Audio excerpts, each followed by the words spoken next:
Operation GCD with an Appalachian grin. Adventures and shenanigans, we're diving right in. Out in the holler where the secrets creep, garbage can dudes digging mighty deep. Secret societies, shadows in the pines. Operation GCD of American rebels design. Double J searching deep in his brain hole, past layers of melted hops and bone resin. From cults to cover-ups, we're talking about all of that. So watch your sixth friend and the truth we trust. The world's a puzzle, grunge rock ain't what it seems. Ancient alien cargo cults haunt the moon's pale beams. Cincinnati schemers, history's a haze. Double J's on the mic, lighting things ablaze.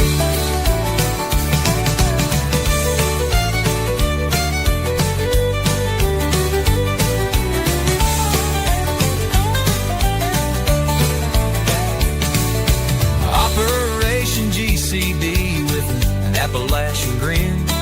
Adventures and shenanigans, we're diving right in. Join us on the journey and enjoy the show. Thanks for joining us to get a little GC. Yeah, the world's a puzzle, grunge rock ain't what it seems. Ancient alien cargo cults haunt the moon's pale beam. Cincinnati schemers, history's a haze. Double J's on the mic, lighting things ablaze. Hell, the world's a puzzle, grunge rock ain't what it seems.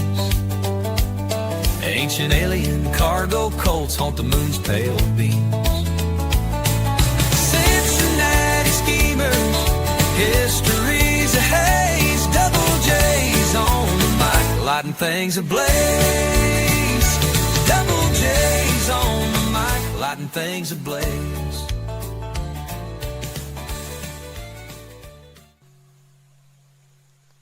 Boom! I burned it all, but bridges, nothing burns quite like a bridge does.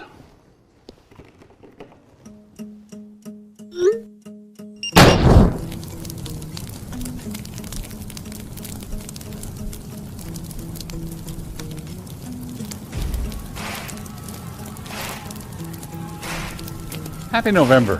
Whatever you do this month, don't feed the trolls or the feds. Don't let them feed you. Don't take the bait. Don't play with fire, but burn whatever bridges you need to burn.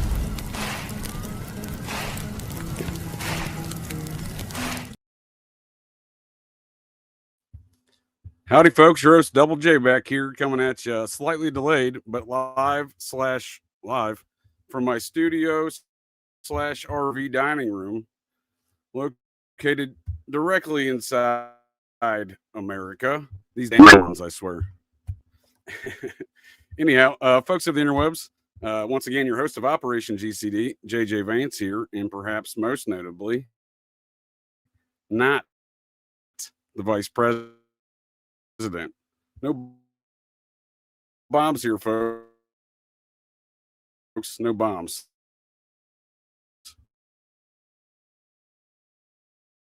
Anyhow,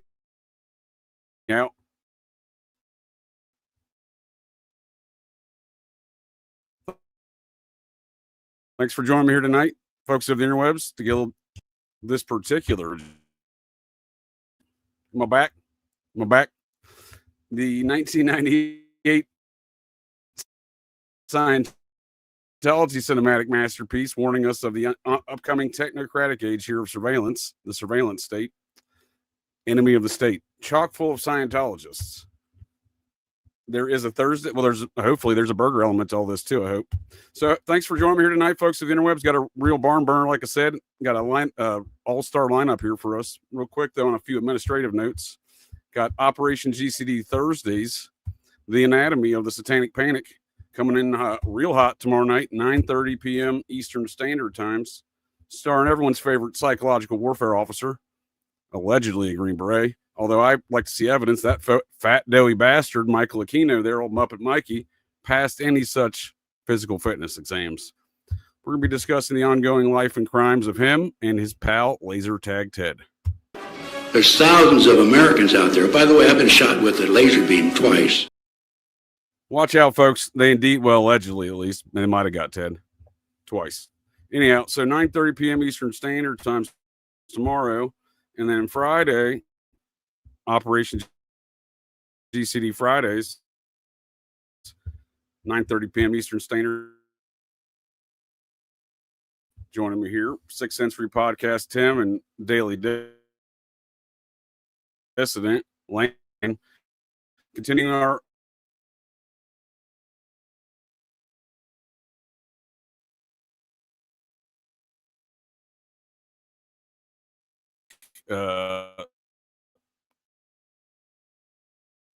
country or domestic operations, where apparently the CIA doesn't have such a.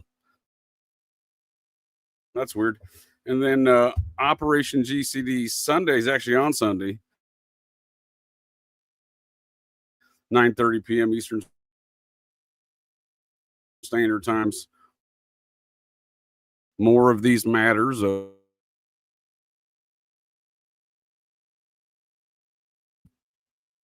Well, I'm back.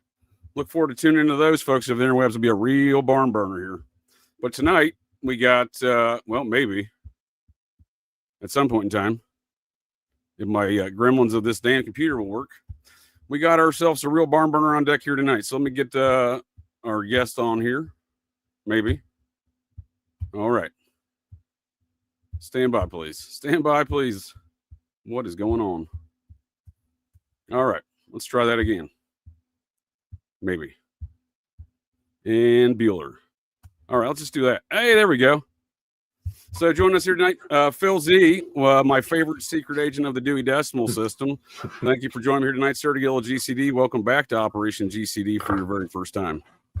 Thank you for having me for the first time. Yes, sir. I do apologize. My gremlins here, my computers are acting up here tonight. And not much we can do about that, I suppose. But this is a lot of material. I was going to say, I blame Bill Colby's apologist on that one.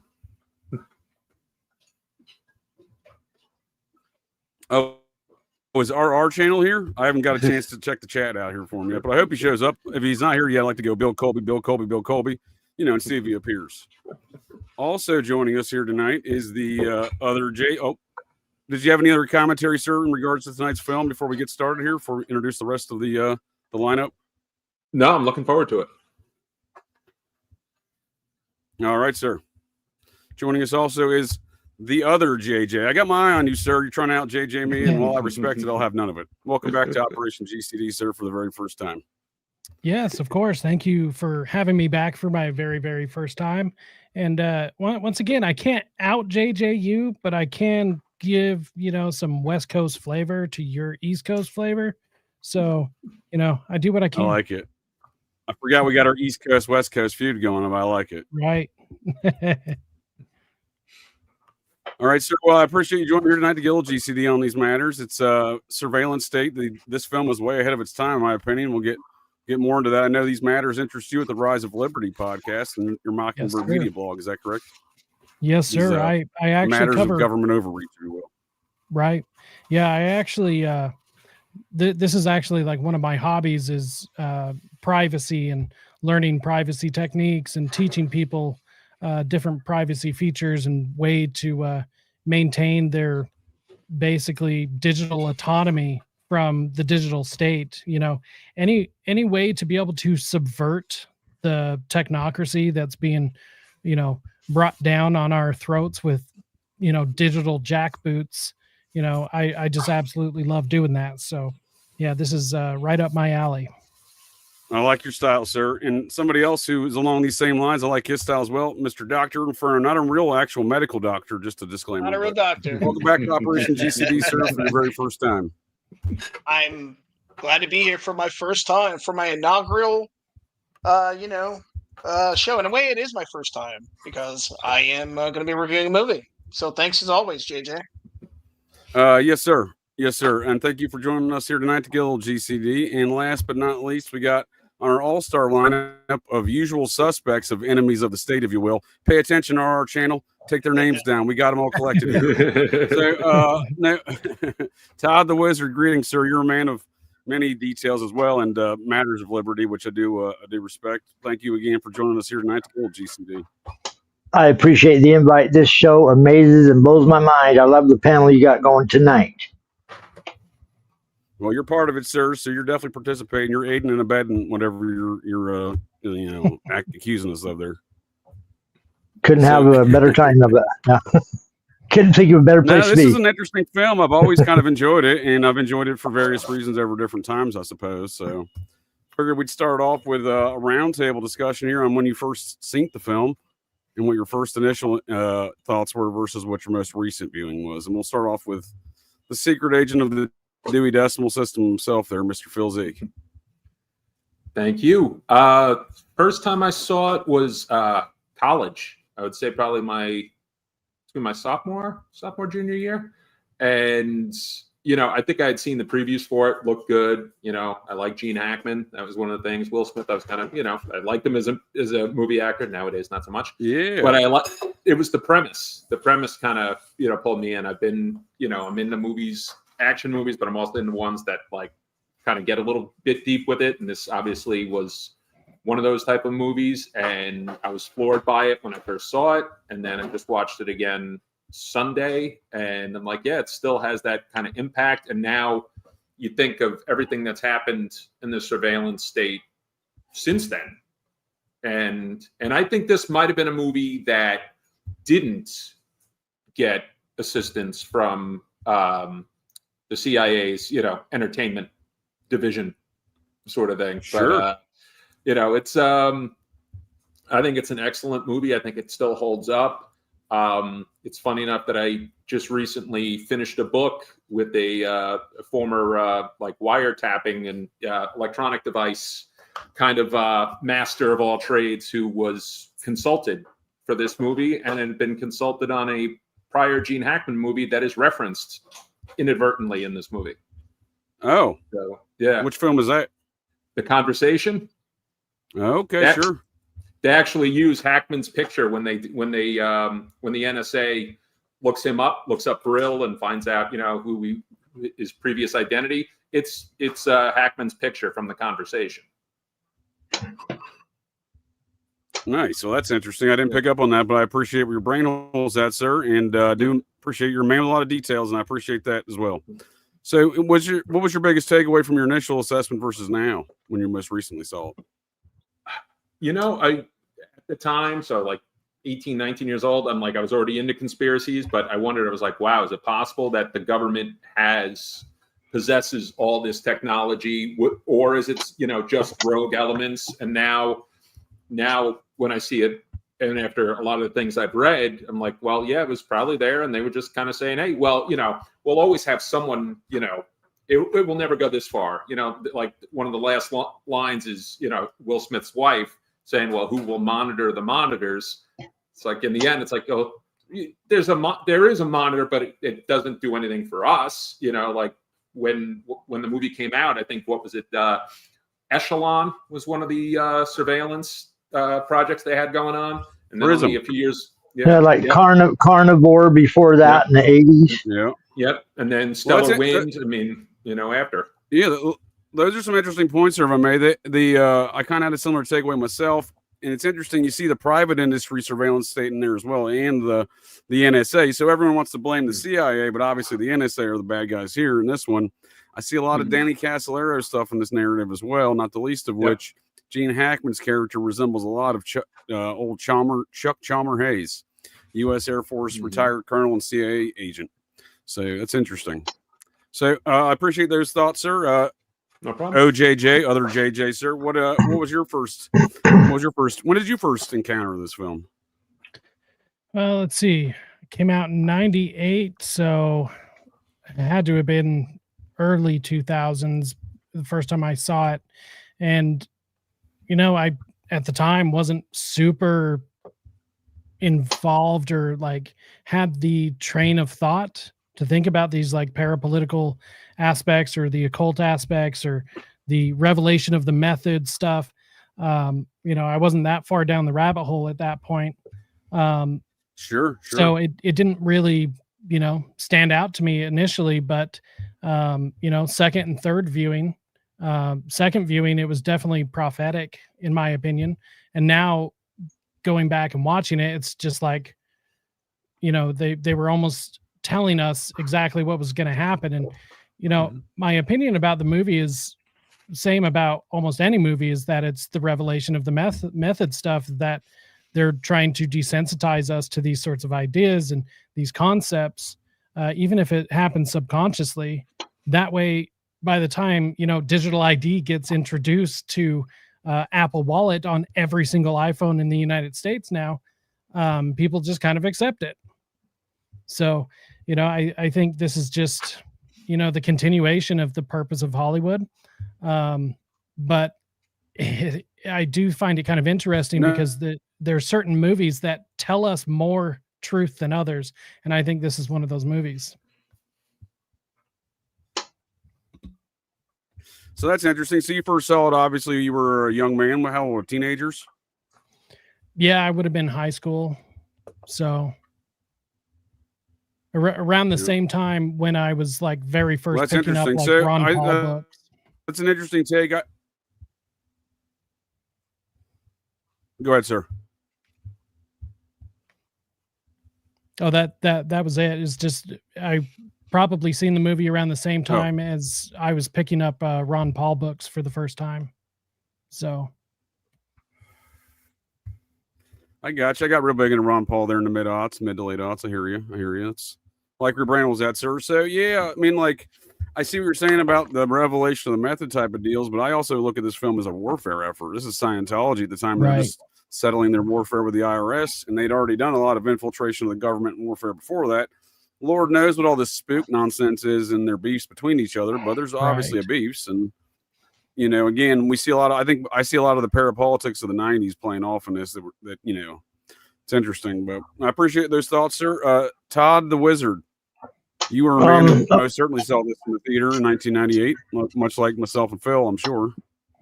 Yeah, I did. And it hit me like a ton of bricks because I'd already found the conspiracy by probably mid 80s.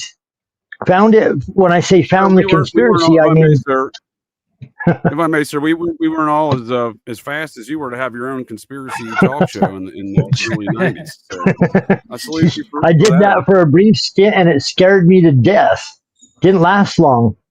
In about 1990, I thought I was going to be an activist and go get some real controversial guests on and interview them and bring some stuff that I thought was mind-blowing onto a local talk radio station. I literally got scared off of doing it. I was young back then and naive, but I was still an activist, and I wanted to change the world, especially when I found out the horrible lies and stuff they'd been doing to us. I even ran for Congress here on the Libertarian ticket back in the day, back in the 90 or early 90s, just to try to make a difference. Like JJ there. He did the same stuff, sir. Yeah, and then I realized, holy shit, this is too much. I'm not going to make a change in that way. So I shifted gears and I focused elsewhere. But by the turn of the century, around 1998, stuff was heating up and getting spooky. I never took my eye off the conspiracy. You can't once you find it. But by the time 9/11 happened, wow, it's on. You realize this thing's going down. Everything you've been warned all these years, they're coming. They're not. And even sadder, 25 years later today, they don't even try to hide their machinations, it seems. Today, they just flaunt the psyops and the corruption in your face, it seems. It does seem that way, sir. That's a spot-on analysis, and I do think there's a lot of this secret society warfare that we do see kind of popping off here. Well, I'm sure Scientology and their overlord Xenu wants to warn folks about the lack of liberties. I'm being very facetious. I do think that a certain JJ, hold on, JJ, for 1 second. May I say though, when I saw that movie, it hit me like I hope you're telling me there's a burger element to all this. It hit me like a ton of bricks because I'd already seen this conspiracy thing and went through all the years of they ran through movies of what happens when the Russians come, what happens when the Soviets attack. We were always being scared in the 70s that the Russians were going to invade, and so everybody's always saying, "What are you going to do? What are you going to do?" Well, enemy of the state is what are you going to do when these people take over with the surveillance state? So it was another shock to your system, to realize that they're beyond that. They're beyond what they're showing you in the movie. Oh, well, they discuss that. That's a spot on analysis too, sir. They discuss that in the film as far as some of the dialogue between Hackman and Will Smith there. But if you hold that thought, please.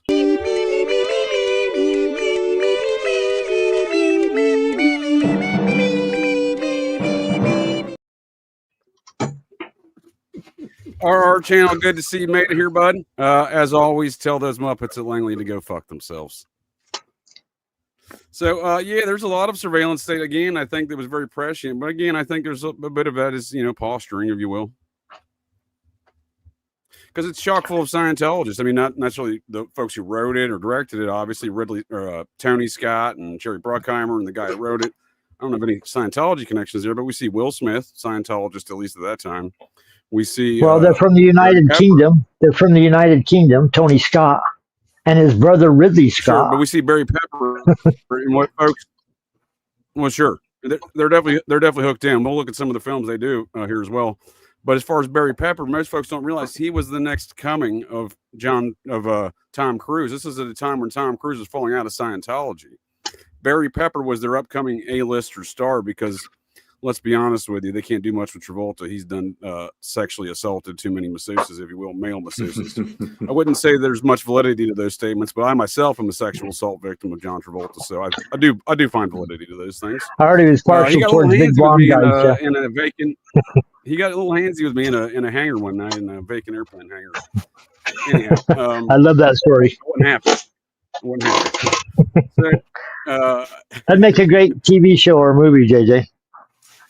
I appreciate that, sir. I will consider it. And maybe you'll call Bodie Elfman. We see him in the film. He's a major Scientology recruiter, generational Scientology. We see Jack Black. At that time, he's singing odes to L. Ron Hubbard. At 1997, he did a song with Tenacious D celebrating Dianetics.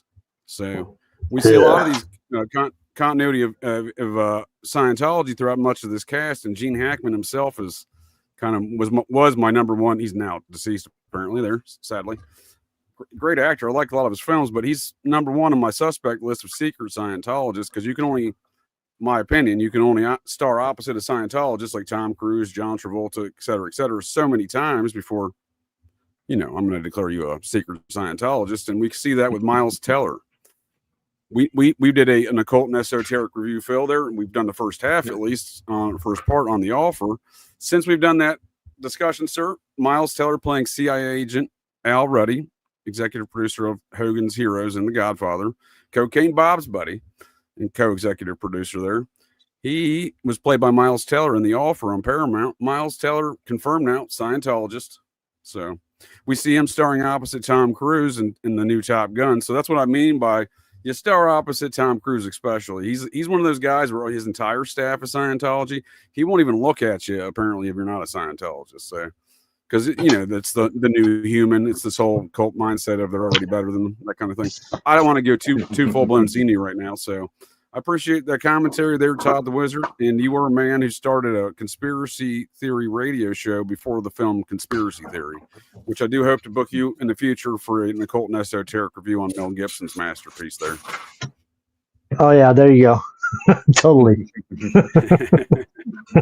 So, Dr. Inferno, not a doctor of anything of a medical variety. What are you a doctor of, sir? If you may tell me. Controversy, chaos. I'm just bullshitting. No, I appreciate your time, sir. When did you first encounter this film? Well, I mean, a lot of these people's stories don't really mirror mine because I kind of consider myself I know I'm just ordinary. I consider myself kind of a normie when it comes to conspiracies and to even its I guess its cousin and more refined parapolitics. In that I was always a fan of Chris Carter's works, like the X-Files, the Lone Gunmen, Millennium, and stuff like that. But ultimately, I saw this film back in, I'd say, the mid-aughts. The mid-aughts, I saw this film, and I stayed away from this film because I don't really like Jerry Bruckheimer or a lot of those like action-based like films. I'm not really into that. I'm a real big fan of The Conversation, though. I am recently. So even when I watched it for the first time in the mid-aughts, I didn't have a refined eye to really go over all the stuff. I just know what I had experienced sort of coming of age around the time when 9/11 came about. And I know that the hysteria and paranoia that surrounded these events and the whole fervor around Islamic terrorism and extremism. And also, OKC kind of had been in the backdrop, and the whole sort of white supremacist stuff from the 90s was in the backdrop. So I kind of came into all this as a skeptic and someone that has realized after reviewing this, rather recently, a lot of this stuff did come true, and a lot of these stuff has actually intensified when it comes to surveillance. And now I realize that you don't really need to do a lot of the stuff they did in the movie. They now have like people voluntarily give up that information, like, which actually astounded me that people well, would that's part of the program, right? Stuff, they want to make it easier to collect the data, sir. If I may, that's part of the but we see that in the plot line. We see that in the plot line. Well, what's interesting, I want to highlight this also is that looking at DARPA and looking at some of the stuff like cyberpunk and cypherpunk, which I did read as a kid. I read it in high school. I'm not really that surprised because it almost feels like some of that stuff, I want to say, was organic, or some of that stuff kind of actually rose to the surface, or maybe it's the, intelligence agencies that are kind of copying that. Unintelligent. For the mystique, of like being edgy, being original. And also, like, in the 90s, also there was like the hacker wars as well that came about, the Cult of the Dead Cow, stuff like that. So it brings. Well, that's what I was going to say. It was kind of in vogue, right? We had the film hackers. There was this kind of a push even amongst the media crowd of Hollywood to push these ideas. Yeah, absolutely.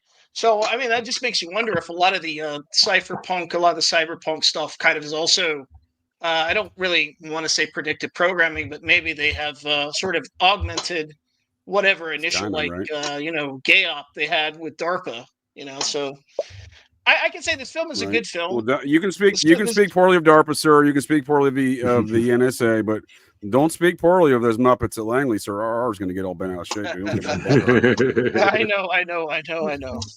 The good guys over there, yeah. What's interesting about that is the NSA. Yeah, they didn't do nothing wrong here, Todd. They didn't do nothing wrong. I never did nothing, yeah. Yep. What's interesting is a lot of the NSA are former hackers themselves. A lot of the NSA are actually flipped hackers. A lot of people were incorporated from stuff like Anonymous and the hacker wars. And that's what we see with Gene Hackman's character, right? Yeah, I mean, he was kind of a surveillance specialist, not really a hacker, but yes, I mean, a lot of hacking is social engineering, which a lot of people probably know if they read Stephen Mitnick's work, Ghost in the Wires. A lot of hacking is really just social engineering, and now with the technology and surveillance technology, it's just augmented to the extent to where you can put this into action. So that's interesting to note.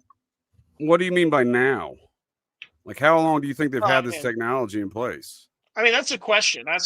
I mean, I would guess for a while they probably just sit on it or just utilize it, for special cases. Well, yeah, we even see them as they're tracking the normal authorities in the film, as they're trying to figure out what the hell's going on around them, as all this warfare is popping off under these matters of national security and this, this veil of secrecy.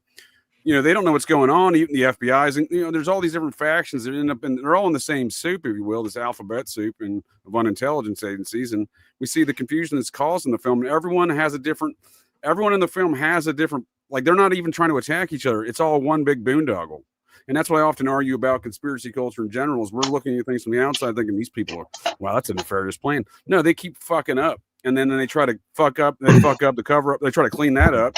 And then they fuck up that, and then they keep fucking up because they're not very intelligent. They're very after 9/11, they cried, "Oh God, we don't have enough money, and we all need to be teamed up together because we're not on the same page, and then we could really stop the bad guys." Remember that stupid argument?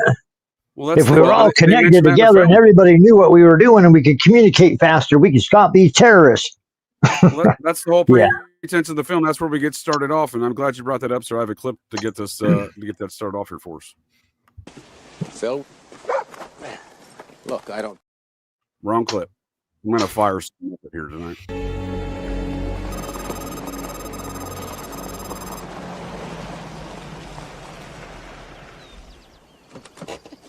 Come on. Come on, Buck. Now look at that ball. All right. Come on, get that ball. There's no problem with that. Oh, God damn it. If it happens, let me know. What the hell are you doing here? This is not the office. This is my private time. 5 minutes. No. I said no Tuesday. I said no last week. And I'm going to keep saying no till you hear me. 5 minutes, Mr. Chairman. That's all I ask, 5 minutes. Want some coffee? No, I don't want any coffee. I want to play with my dog. Look, I'm not asking you to vote for it. I know you can't. Just release your people. Let them go the way they want. Telecommunications Security and Privacy Act. Invasion of privacy is more like it. You read the Post? This bill is not the first step to the surveillance society. It is the surveillance society. A lot of liberal hysteria. Oh, listen, I'm not going to sit in Congress and pass a law that lets the government point a camera and a microphone at anything they damn well please. So that is the thrust of the film there. As we'll see here in this next clip, that guy's about to get murked to start the film. So John Voight, not to be confused with the orthodontist or endodontist John Voight from the Seinfeld series. He's playing the deputy director of the NSA. And he's trying to push this stuff through, and it becomes an issue. And we'll see why here in a second. But I mean, this is contemporary to these times. We were dealing with these matters in our society. They try to pass that pre-Patriot Act there in '96, right? Yep. And nobody wanted it. We're suspicious of you. We don't trust you.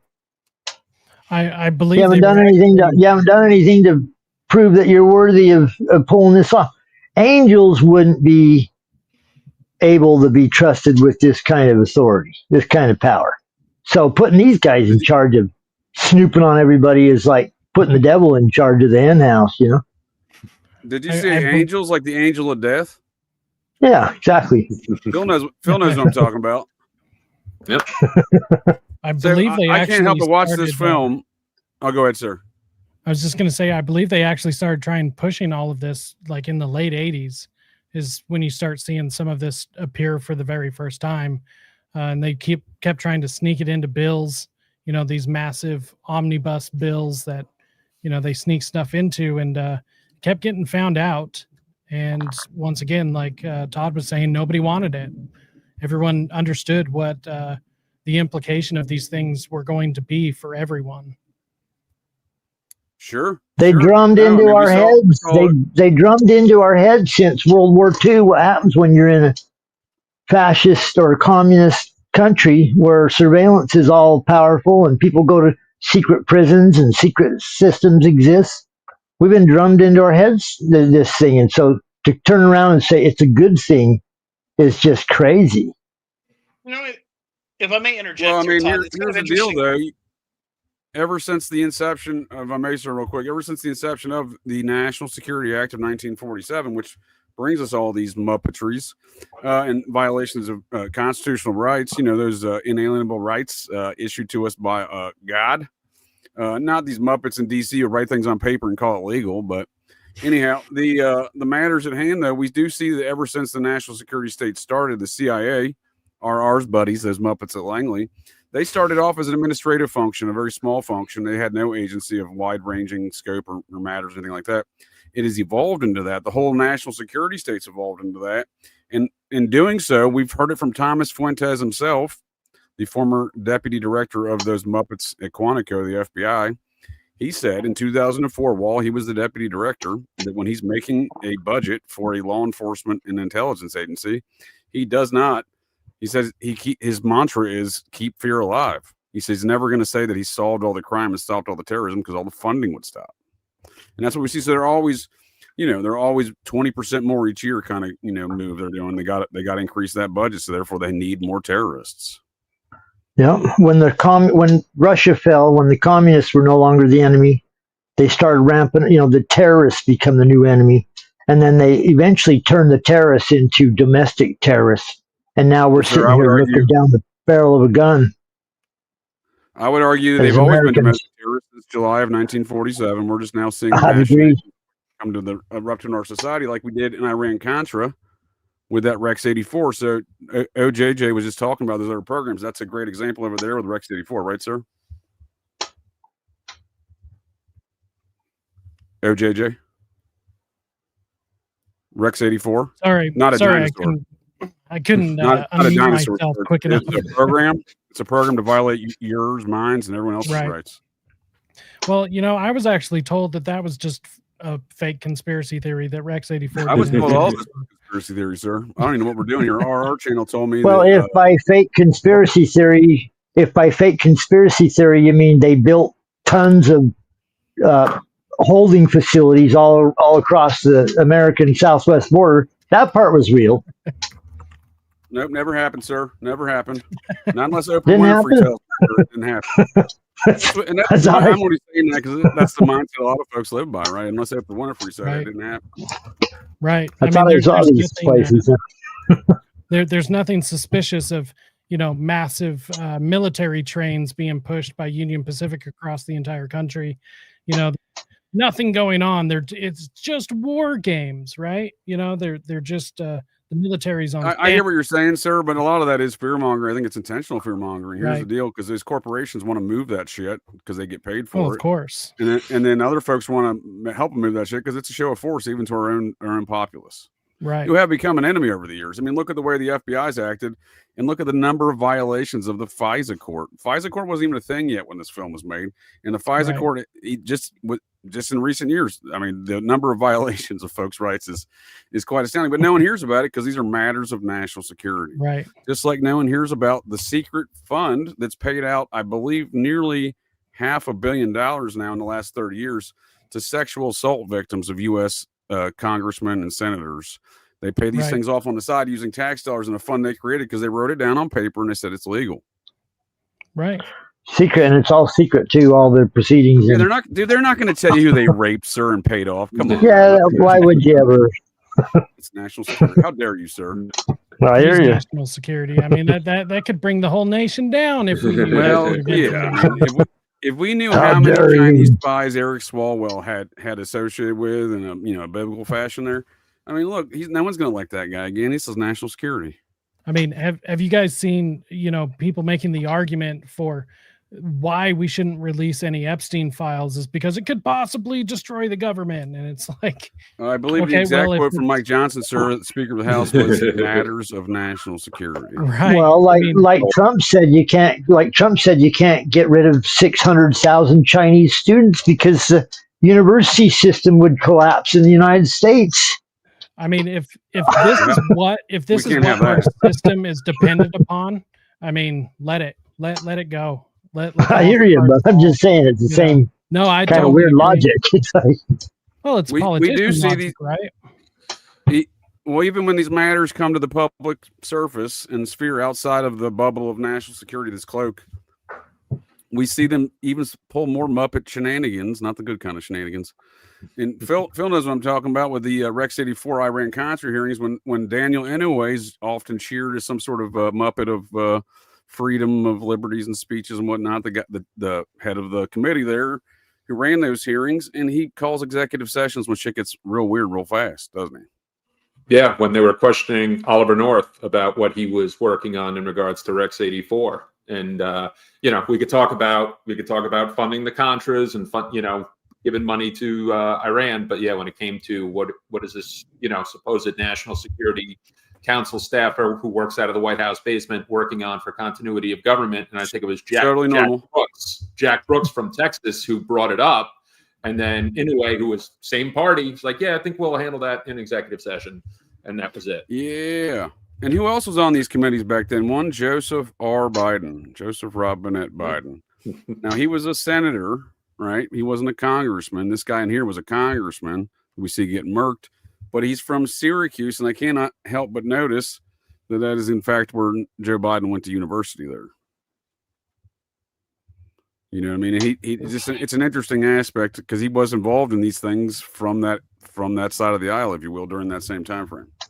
He's the guy that wrote the bill for that pre-Patriot Act that I can't remember the name of in '96. That we're gonna butt fuck your we're gonna violate the shit out of your Constitutional Rights Act. Are you talking about the drug bill or the telecommunications bill? Yeah, I'm talking about the violating the shit out of your Constitutional Rights Act of 1996 was written by Biden. Yeah, exactly. So we that was when he was using the N-word. Yeah. Yes, when Biden was using the N-word. Yeah. We see the same thing. We see the same thing, Phil, in regards to these executive sessions. During the Trump Russiagate fictional nonsense, we had an MI6 agent write a fictional report, Christopher Steele, then testify behind closed doors, which all of his testimony is still not completely unsealed. And then we had a different MI6 Muppet named Matthew Tate. He also testified behind closed hearings. His FBI 302 form and numerous aspects of his testimony is yet to be unsealed. So we have foreign spies testifying behind closed doors in Congress, and ain't no one really care about these things. Yeah. And they're making up stories about our president, and right, wrong, or different. You don't have to think of Donald Trump. The U.S. president is being ousted in a tyrannical fashion, and fictional reports testified in behind closed doors from our elected representatives. And everyone's like, yeah, but I got to go pay some more tribute to the Shrine of the Fish Goddess, Starbucks. You know what I mean? Well, JJ, haven't you heard that we have a special relationship with the Queen? How dare you, sir? How dare you, sir? Who's we, and how did you come across the details? How dare you, sir? How dare you? How dare you, sir? We have a special relationship where they spy on us, and then our corrupt individuals can go over and ask them, "Hey, what'd you hear about this guy or this guy over here for your spying?" And then it's all legal. It's all good. It's awesome. Well, that's a good point. They wrote it down on paper and said it was legal. But who are those nations involved in the Five Eyes? If you think about it, they're all crown nations. And we never left the crown. They burnt this motherfucker down in 1812 when they burnt the White House. So I don't know how, in American history, they're just like, oh, yeah, move past the time when the British came back and burnt this motherfucker down and just keep moving forward. But wait a second, buddy. Set up a central bank shortly thereafter. How do you explain that? Yeah. You know what I mean? So, secret societies. We see the Five Eyes. We think, oh, well, they're invading our nation. We see them testifying behind closed doors in Congress, and from their perspective, this is their nation. Well, it sure I see some sure head nod going on over here. Definitely not ours. It ain't mine, sir. It ain't my national security either. It's their national security, and that's what we're talking about here in matters of national security. And we see the upper echelon of our government. We see our current Secretary of War, Pete Hegseth. We see the statements from his pastor there at the beginning here in National Security November all month. Don't feed the feds and don't let them feed you, and go fuck yourself, RR. So I don't want to step on the words of the good doctor. You were saying something before we went on some side tangents, sir. I mean, no, that's fine. What I was saying Paging is that Dr. Inferno. Paging Dr. Inferno. I'm here. Can you hear me? Okay, I hear. Heart attack in room 7. Yeah. Can you hear me? Can you hear me? Dr. Inferno, we need your stat, bud. What you got? No, I'm here. Give me a name. Give me a name. I don't know, man. I don't know. But anyway, what I was trying to say was that I think America, from its very inception, was sort of kind of designed, in my opinion, as a sort of surveillance state. I would make that argument. A lot of people love the founders, and I'm pretty sure they had good intentions, but ultimately, you've had a lot of people like to point out, recent hysterias that have happened, but people forget there was the Illuminati scare as well, that goes all the way back to the 1700s. Name an hysteria, sir. Say what? What is it? Name one of these hysterias you're so arbitrarily stating that everyone knows about. The Illuminati scare, going back to the 1700s. What else you got? Give me another name. Give me a name. Something from the 80s, maybe. Something from the 80s. Dude, what are you, a pro commie, dude? What's going on here? What are you with the comics? Actually, maybe. I know I'm probably. I thought they were going to give McCarthy a red scare, but you went a different direction. You kind of hucklebuck. You threw a curveball. I know, you're surprised. You're surprised. So one thing I think is interesting also is that the Pope. People don't often see that the postal office is a spying apparatus, the government. I mean, it's obvious to you, but a lot of people don't know that. I think that's kind of where the birth of a lot of surveillance came from, and also like we know that General Washington. Can we abort it, dude? If we've located the inception points, can we abort it at that same point? I mean, it was no. Hold on. You're right, Doctor. It was like a military operation to steam and read every letter at some point in our history. Yeah, it's every letter that's coming in. Had an army. But no offense, sir. It's in the name. Totally. Read every letter. No, yeah, you're right. Long before they were taking photographs of everyone's pack, they take a photograph of every fucking package to reference later. Hold on, sir. In this national security state style, when suddenly Jason Lee, the Scientologist, has beef, the NSA pulls up. They get into their Promise software style, right? And their Promise software, and they pull together all of these various databases together for a profile dossier on the guy immediately, real time. Yeah. And so, I mean, again, we're seeing these things. And again, it is to a sense a revelation of the method too, right? There, again, as you were saying. Absolutely. Todd, I got some unfortunate news, sir. You're coming in real hot. You're coming in real hot. I'll try to back off there. How's that? Well, we'll see how it goes. You sound good. Is that cooler? We'll see how it goes on the other end. It's just my obnoxious voice that probably comes through louder. But one of these things these guys like to do, I have to remind myself over the years. When you read into the history of the CIA and these intelligence agencies, their actions and their machinations. Now, sir. Easy now. Ours in the chat, sir. Easy now. Well, they're so weird and twisted, some of the stuff that they went through, that it boggles your brain. Why would they do this stuff? And one of the reasons I think they do what they do is because there's a benefit to letting people know how evil you are. It warns people off of you. Well, yeah, it's posturing. Yeah, so you might you want to have an image of, man, I'll do anything. I'm crazy, kind of image that may or may not be real, but it works. So in the next, that's an excellent point, sir. So after we see the initial beef that starts off the film there with John Voight, not the endodontist, but John Voight, the creepy actor, because all dentists are creepy. You say, the next clip we see is more of that beef. Phil, look, I don't care who bangs who, what cabinet officers get stoned, but this is the richest, most powerful nation on earth, and therefore the most hated. And you and I know what the average citizen does not, that we are at war 24 hours of every day. Yeah. Do I have to itemize the number of American lives we've saved in the past 12 months alone with judicious use of surveillance intelligence? Thomas, cut the crap. I've got 3 major employers in the Syracuse area alone who are going to get just killed by this bill. I promise to get you funds equal to or greater than whatever those companies gave your last campaign. I'm not talking about campaign contributions, damn it. I'm talking about my constituents being out of work. Jesus, man, wake up. National security isn't the only thing going on in this country. Matters of national security. What are your thoughts, gents? The most dangerous, probably, thing that we have going to our national security is our economy completely demolished by these people, sucking the life's blood out of this country to create a giant military industrial complex that gets over-oiled 5 times.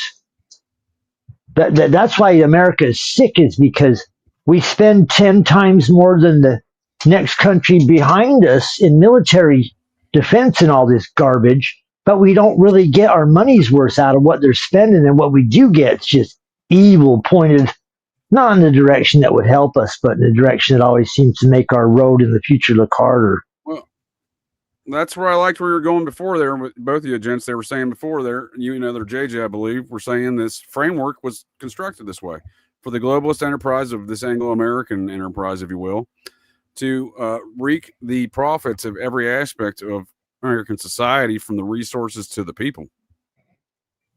We're seeing that come to fruition. I think the tail end of the long plan of that. You think, JJ, that maybe having a stable neighbor down south, like South and Central America, people, I mean, you got to start attacking. Hold on, sir. You think having a stable? If you see, okay, sir. Oh, time out, Todd. Can you hear me? Is this thing on? Yep. Pardon me. You go. I just want. No, you're fine, bud. I just wanted to just make this real quick point. What I was saying there. So we see it in the film. We see they immediately attack Will Smith, right? You got a problem with, you're suddenly, we got a way of dealing with dissenters, right? Go ahead, sir. Yep. Last point was, you would think part of national security would be having countries at your southern border, your neighbors, with stable governments, not corrupt. Sir, you're trying to be too reasonable. That's how they finance their national security. How else they get the drugs and the humans in? I know. If it was the real on the up and up, they couldn't get the drugs through. Well, and again, we see Gene Hackman's character in the film. So he's already kind of gone through the gambit of being ostracized from his role. He was a former NSA guy, and he's turned against the Muppets there that kind of threw him out of his position. And he's working in an aspect to kind of, attack them at times, right? Certainly when he teams up with Will Smith, that's what they do. And I'm sure you're familiar, Todd, as I know Phil is, with the character known as Chalmer Chuck Hayes. Chuck Chalmer Hayes. My fault. Wait, time out. Give me a name. What's the name there, Phil? No, I think it's Chalmer Hayes, but I think Chuck was like his, what he was known as. Chalmer Chuck Hayes. We'll call him Chalmer Chucks. Yeah. So, did you ever cover this in your radio program, Todd, in the early 90s? Was this when you had the radio program? Was the Inslaw affair, even though it was kind of popping off, was that a topic of politics? Yeah, that was something that was something on the radar, definitely. But it wasn't like it wasn't in the main vein of conspiracy stuff. It was sort of on the sideline at the time, like a number of other things were. Is that a banking situation, Inslaw, or is that's the spy equipment, right? Yeah. It's the surveillance equipment that was leased out to a lot of police to monitor criminals. That was uncovered by Danny Casolaro. Yeah, and I followed Danny Casolaro as much as I could. He had that theory about the octopus was found in a hotel bathroom, bathtub full of blood or whatever. Yeah, claimed he committed suicide. Claimed he committed suicide by slashing his arm 10 times or something. I forget what they said. Right. No, that's an accurate description of the circumstances. And really, the Promise software is this early AI prototype, essentially, right? And it basically can access all these databases and compile the information kind of real time. And we see that going on here within the aspects of the film. If I may interject here also and say, I find it interesting also in the film how it highlighted sort of how the police, the alphabet agencies kind of work in tandem. And this is like something I thought a lot of people didn't do for like dissidents, but I really do. In a lot of cases, I do believe like the police do work in tandem with the alphabet agencies, and that I believe during the 60s and 70s, they took a lot of the Joint Task Force people and integrated the CIA people and integrated the Joint Task people and also integrated them into the police force. And most likely the Inslaw thing has given rise probably to what the police now use called the David system, which a lot of officers have used to actually spy on their ex-girlfriends, to spy on citizens. They're not allowed to do this, but they do this on a regular basis. So I find it kind of interesting, the parallel in the film, how they sort of highlight that in the film. And some of the spycraft that's like given away in this film is absolutely astounding. Yeah. That's why it reminds me of they're doing this.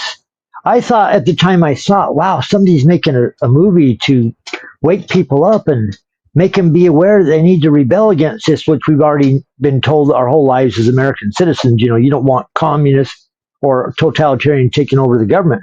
But now that I look back on it, it looks more like a predictive, like they're programming your brain to be used to it when you finally see it.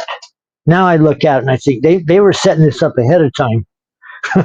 This movie came out to kind of get you ready for what they were doing. Todd, if I may, sir, do Yes, something sir. about it, right? That's kind of what they're saying, right? Do something about it. Yeah, what you gonna do, buddy? What you gonna do, buddy? And, Hey, buddy. my favorite part of the movie, one of them is where Gene Hackman discusses guerrilla warfare. What do you do when you're the underdog? He tells him all the techniques that you do. And guess what? You can use those techniques in any situation in your life, like you're trying to get a better job, you're trying to rise up, you're battling a totalitarian dictatorship. Some serious life advice. No, that's a good point, sir. And as far as if I may, on these points of the infiltration of the federal agencies into the state and local levels, we have every department in America gets opportunities to send officers to the FBI Academy every year. So that happens. So that's the Muppets and Quantico need some in a local department like Moscow, Idaho. They already got a few guys on deck. They've already got trained. So that happens, right? We also see the fusion centers. That's an excellent point there. The fusion centers. Oh yeah, the fusion centers. Absolutely. Literally. And this is where a lot of these tyrannical matters that we see pop off in the plot line tonight would have been operating through a fusion center, although they didn't exist yet at the time of this film. Now, the other thing I think is about these black ops we see in the film too, again, not the least of which is of all the confusion of all these parties involved. No one really knows what the other one's doing. They're all doing things for other reasons than the other parties think they're doing them for. So, and that's all very fascinating on the aspects of considering what we see in regular kind of real world Muppet World stuff. And also we see them, the NSA, they have a very compartmentalized team from the deputy director, John Voight's office, his assistant, they're a couple of security guys. Then they hire a couple Marine recon guys and they tell them it's a training mission. So I just think that's an interesting aspect to consider because everyone's got a different lie. Everything's compartmentalized. And I think this is a lot of times how it plays out. Kind of like on 9/11 where you're a police officer down below the towers on a training. We're just training in case a terrorist attack occurs. So if something happens, don't be alarmed. But they literally, as they continue to stalk, harass, and do everything else to Will Smith's guys, so they're even doing like there's a name for it. I was discussing at the end of my show last night with the German who should be an American, Ellie. There, we were talking about. I think it's called Zerksugen, and it's literally a tactic we see in the film. They break into Will Smith's house. They do a bunch of weird shit. They don't steal anything. It's just to drive him nuts. This is something that started by give me a name, sir. What's the Charlie Manson? Charlie Manson Network. No, it was the Galen Spy Network. You know that Gavin Newsom's dad, Otto von Bullshit, worked for, the SS officer. I think it was just simply called the Galen Networks. Yeah, Galen. But so there was this thing, and they would literally break into someone's house, just move shit around. And Will Smith saying that, like, no, they just took my blender, man. They didn't steal anything else. Yep. They just broke some shit and took my blender. And that's literally a tactic we see that started by this national security network. Yeah. And just to circle back to a point I was making about, the whole Illuminati scare is that I'm sure you're aware of the Mate One incident. And a lot of the mine strikers that happened. Okay, what happened in West Virginia? Where? Give me a name. It happened, I think, in Logan County, West Virginia, somewhere around there. You're pretty close, sir. Just south of there. Yep, just McDowell County. Yep. Please continue. Okay. So I think a lot of this surveillance stuff already existed in America. It really goes back to when they were sort of clearing the West, when they were hunting Indians. They were using civilians to hunt Indians, and I think a lot of that was transferred over to the Pinkertons and the Baldwin Felts, and they were utilizing this. Yeah. So what's interesting about that? And relative, if I may, sir, to the Madawan incident you just referenced, you can't just drive past it. Those are my kinfolk, sir. They're my kinfolks too, by the way. Well, there you go. We got. I believe we discussed this. Sid Hatfield, I believe, is shared kinfolk in between us, the murdered sheriff, in that matter. So we see the largest civil uprising. What's that, sir? Unfortunately, I'm a McCoy. How dare you, sir? I'm also a McCoy. So is Charles Manson out of Pikeville, Kentucky. How dare you, sir? Oh, where's your... How dare you, sir? How dare you? How dare you, sir? How dare you? You those kind of feuds. You know how Appalachians are. They like to feud. So Well, you ain't kidding. I'm both Hatfield and McCoy. How dare you, sir? We'll start a feud right now.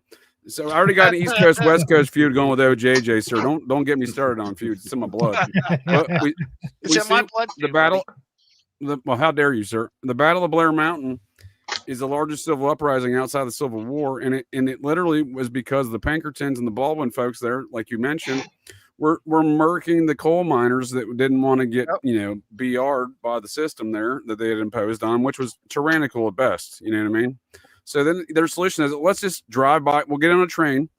We'll go real slow, and we'll just start murking an entire coal camp. And get the fuck out of here, dude. Of course there's going to be a civil uprising. Right. Pinkertons took on a bunch of dirty jobs that no one else would back then when the governments were corrupt in a lot of those states. Is that where Mike Rowe came from, dirty jobs? Tammany Hall reminds me of. I mean, but if you look at stuff like the coal companies and all that, it was kind of their job to keep dossiers on, trouble. Sir, Tammany Hall was a society of the Cincinnati. Yeah, sounds like their style. Governance. No. It is the functionary operational center of the anti-liberty movement, always has been, and the same political machines operate out of that same area today. Mm-hmm. Aaron Burr started the Tammany Hall.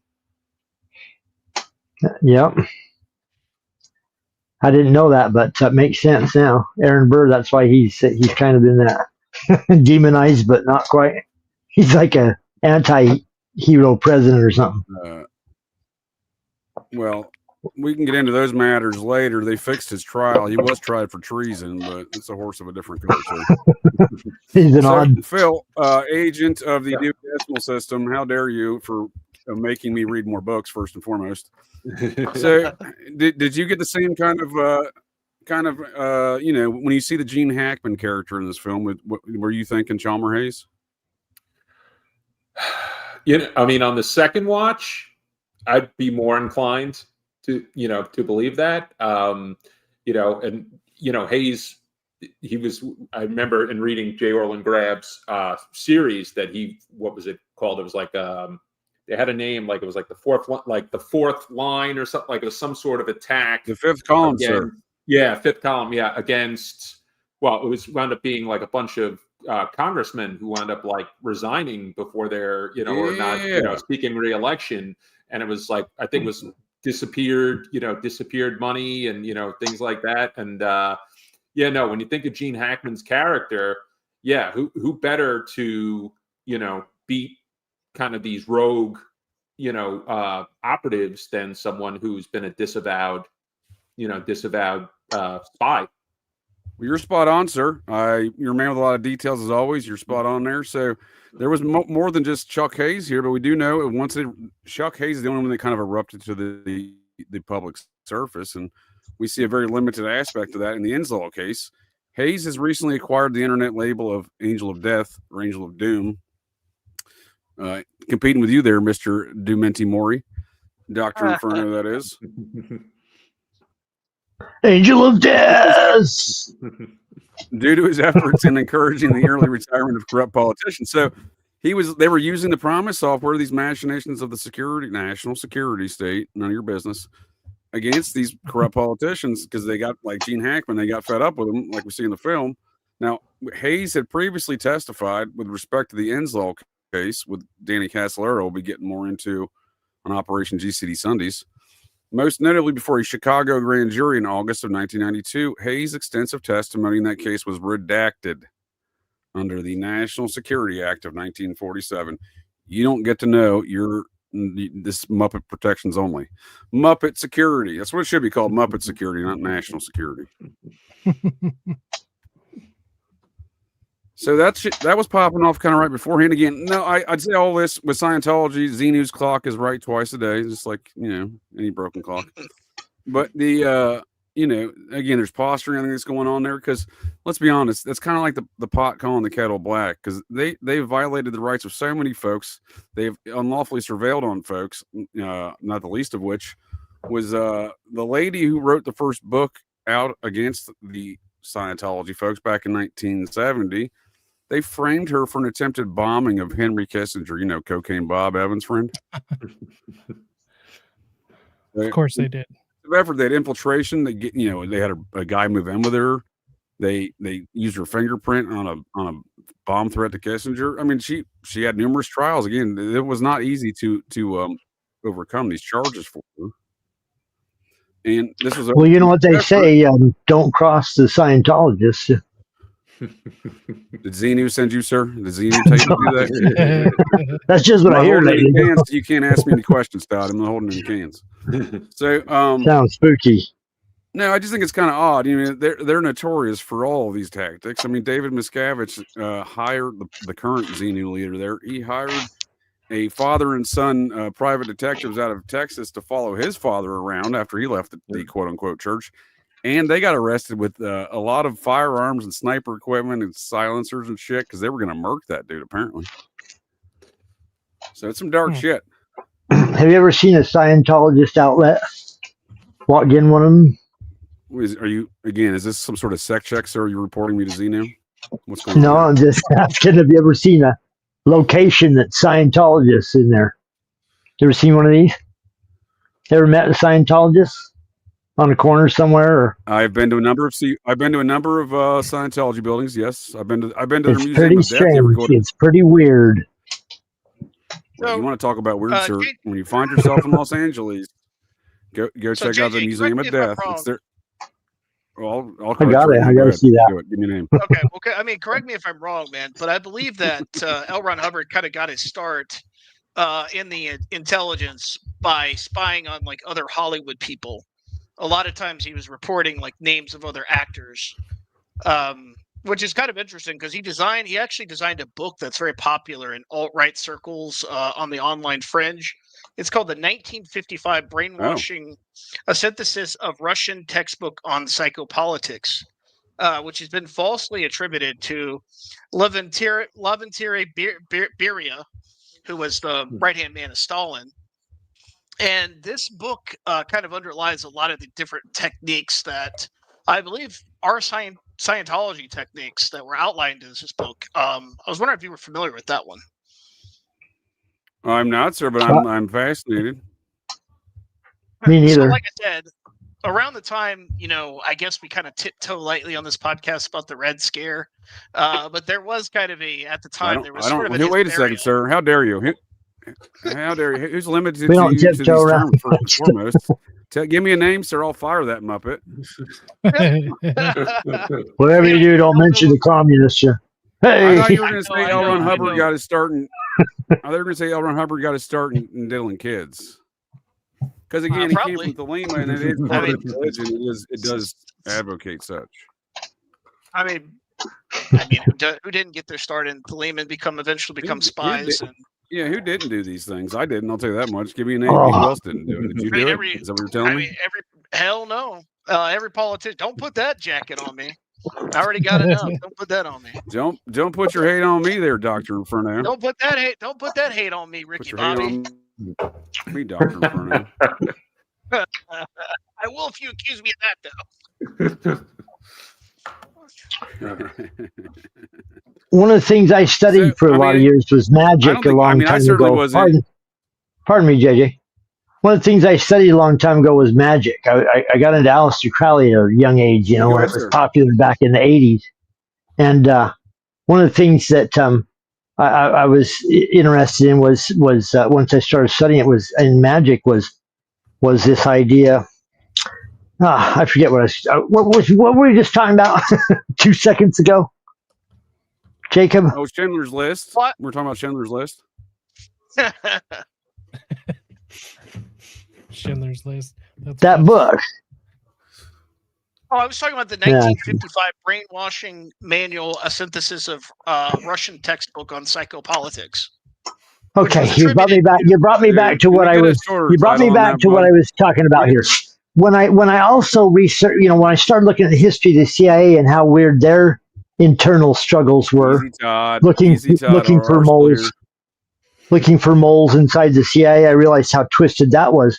I realized how twisted they could get, and then you realize they got to be all up in the OTO and Thelema. So thank God I was scared to death of those magical organizations before I joined any of them. Well, they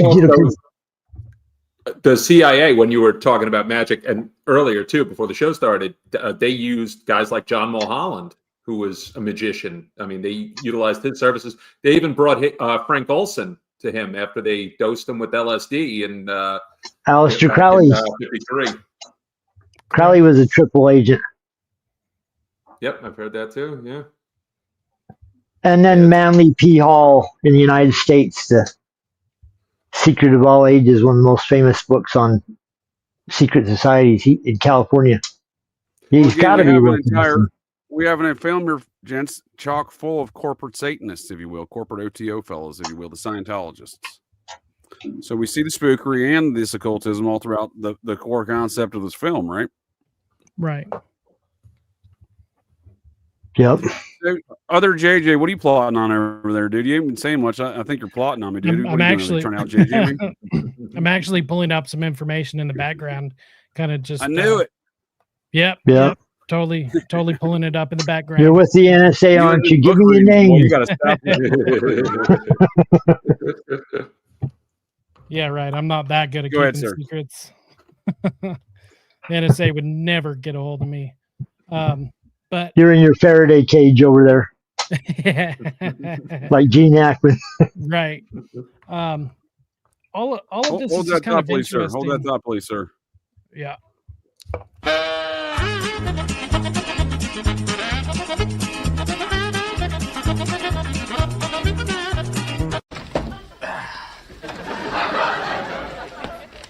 There you go, buddy. What is it? It's Fusilli Jerry.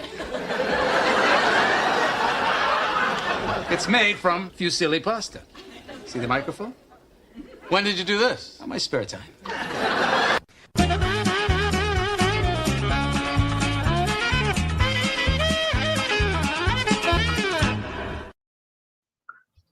Go ahead, sir. Yeah, I'm just kind of saying that, it's just really interesting how much information they actually put into this movie, though. Because I mean, some movies it's kind of sprinkled in, but going back and watching it, there's just a lot of information in this. If you know exactly what you're looking for, Chock full of it.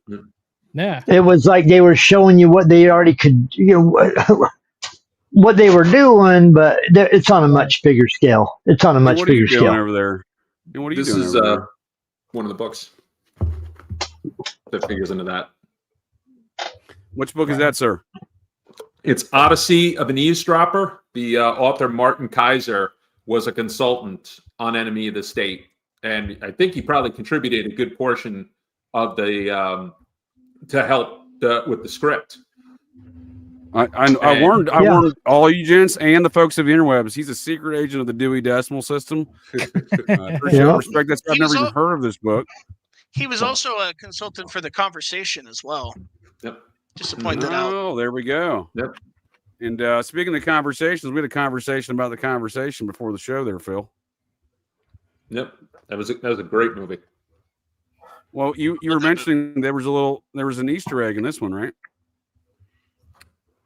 Were you saying that? Somebody was saying that before the show. Was it you? Am I accusing you of things you didn't do? No, it was him. It was him. Yeah, it was him. I thought so, dude. I was like, wait a second. Are you pulling some weird Dewey Decimal secret agent stuff on me right now? Yeah, I mean, this is the guy. I mean, he designed electronic devices. He worked for the government at one point, and then he was selling devices through a cutout to the FBI.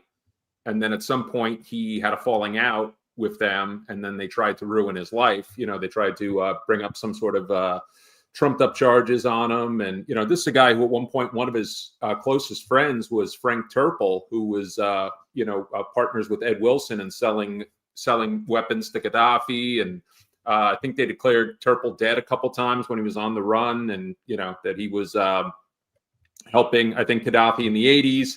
And then they said, oh, he died in Cuba, and that, he was a prisoner of Castro and all that. And who else? Mitch Warbell's in the book too. And, Mitch the Fifth, as they call him. Yep. Always pleading the fifth, that Mitch. But even though he got murked at a very interesting time, did he not, sir? Right around that Roy Raiden time by similar parties, because he gets murked by Larry Flint, who William Menser had worked for there. Yeah. And right after Larry Flint gives him $1 million check to go murk his opponents, right? Mitch V to go murk a bunch of pornographers. What year is it? What year is this? Right there. Give me a name, sir. No, we'll call it December of 83. 83. Okay. What year is Larry Flint shot? That was a few years before. That was in the late 70s. I think it was like okay, so he's like 79 or okay. Yeah, man, if that isn't intimidation, if somebody coming up and shooting you in the back doesn't make you stop doing whatever you're doing, well, you must be a tough mother unker, but or whatever. Because Larry Flint for a long time published like the most deep conspiracy stuff, Mae Brussel and stuff nobody would touch. Yep. I mean, it was off limits. If I got some commentary about that, sir, I mean, we live in a Muppet world, first and foremost.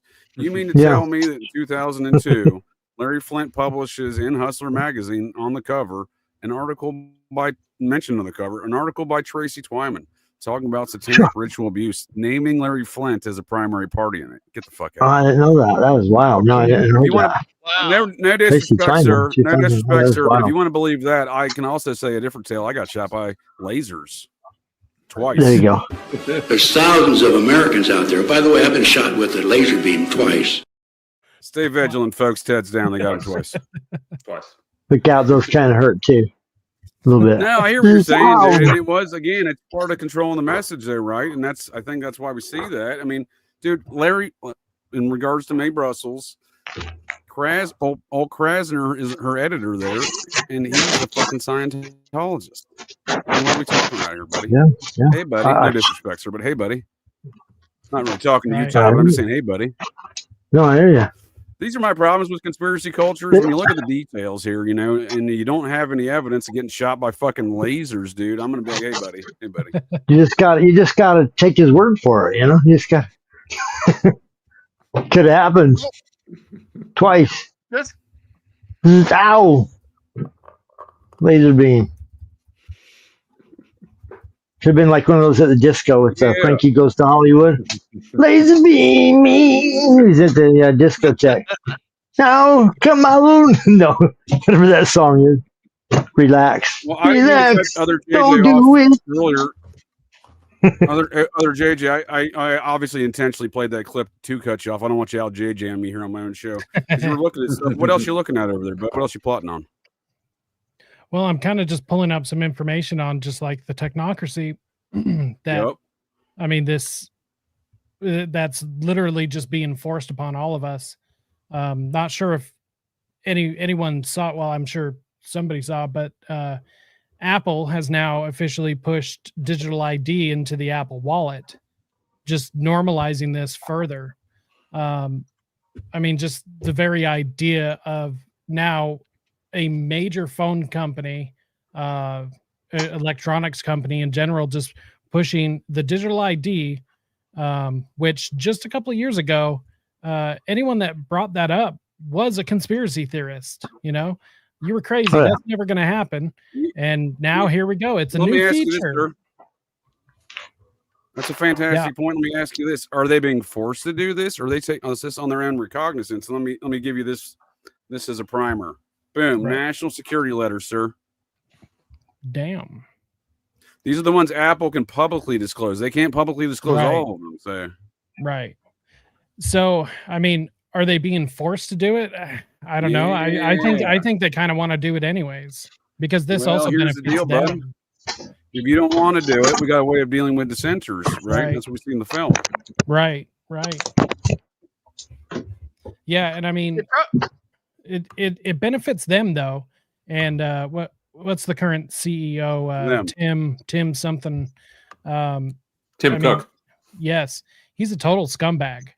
Oh, I mean, he's pushed some of the most authoritarian lobbying out of Apple. I mean, he even gave President Trump one of those, cheesy, like gold Apple presents or whatever. It's like, paying respects to the dawn or something. It was just wild to watch. But that's a good point, sir. I appreciate using your brain hole for God's intended purposes and not what some folks do as an oversized fucking paperweight. But Tim Cook is a great character to compromise, dude. Right. You know what I mean? Let's look at the guy. Let's look at that Muppet. First of all, I don't care if it's accepted in society. I'm going to go ahead and assume that being a homosexual man is the least of his situations. I'm just going to use a reference point from one of the most powerful agencies and owners of sports entertainment in our nation, the William Morris Entertainment Agency of Hollywood agents. Those Muppets, Obama's chief of staff's brother's agency. Rahm Emanuel's brother, Ari Emanuel. Ari. Yeah, they own UFC and WWF and whatever. Anyway, they I believe it was one of the executives at his firm there a few years ago. He's like, oh, he's a gay fella, he says, he went home on the weekend and had some sort of sex dungeon in his house. This probably wasn't the first instance. There's anything wrong with that? Yeah. Well, here's the deal, buddy. Murder's the one there is. All right, how about that one? So, and he wrapped some dude up in I don't know, dude, name something, tinfoil, I don't give a shit. And the dude suffocated in their little sex rituals or whatever. And then he called the cops on Monday. Yeah, we'll go saran wrap. That sounds better than tinfoil. And then on Monday, and he went to work like it was no big deal. Like, hey guys, it's a rough weekend. And he didn't even get charged. That's what I mean by, that's kind of my point of this epicenter of power in these kind of matters. Whether it's, how is that national? Is that national security?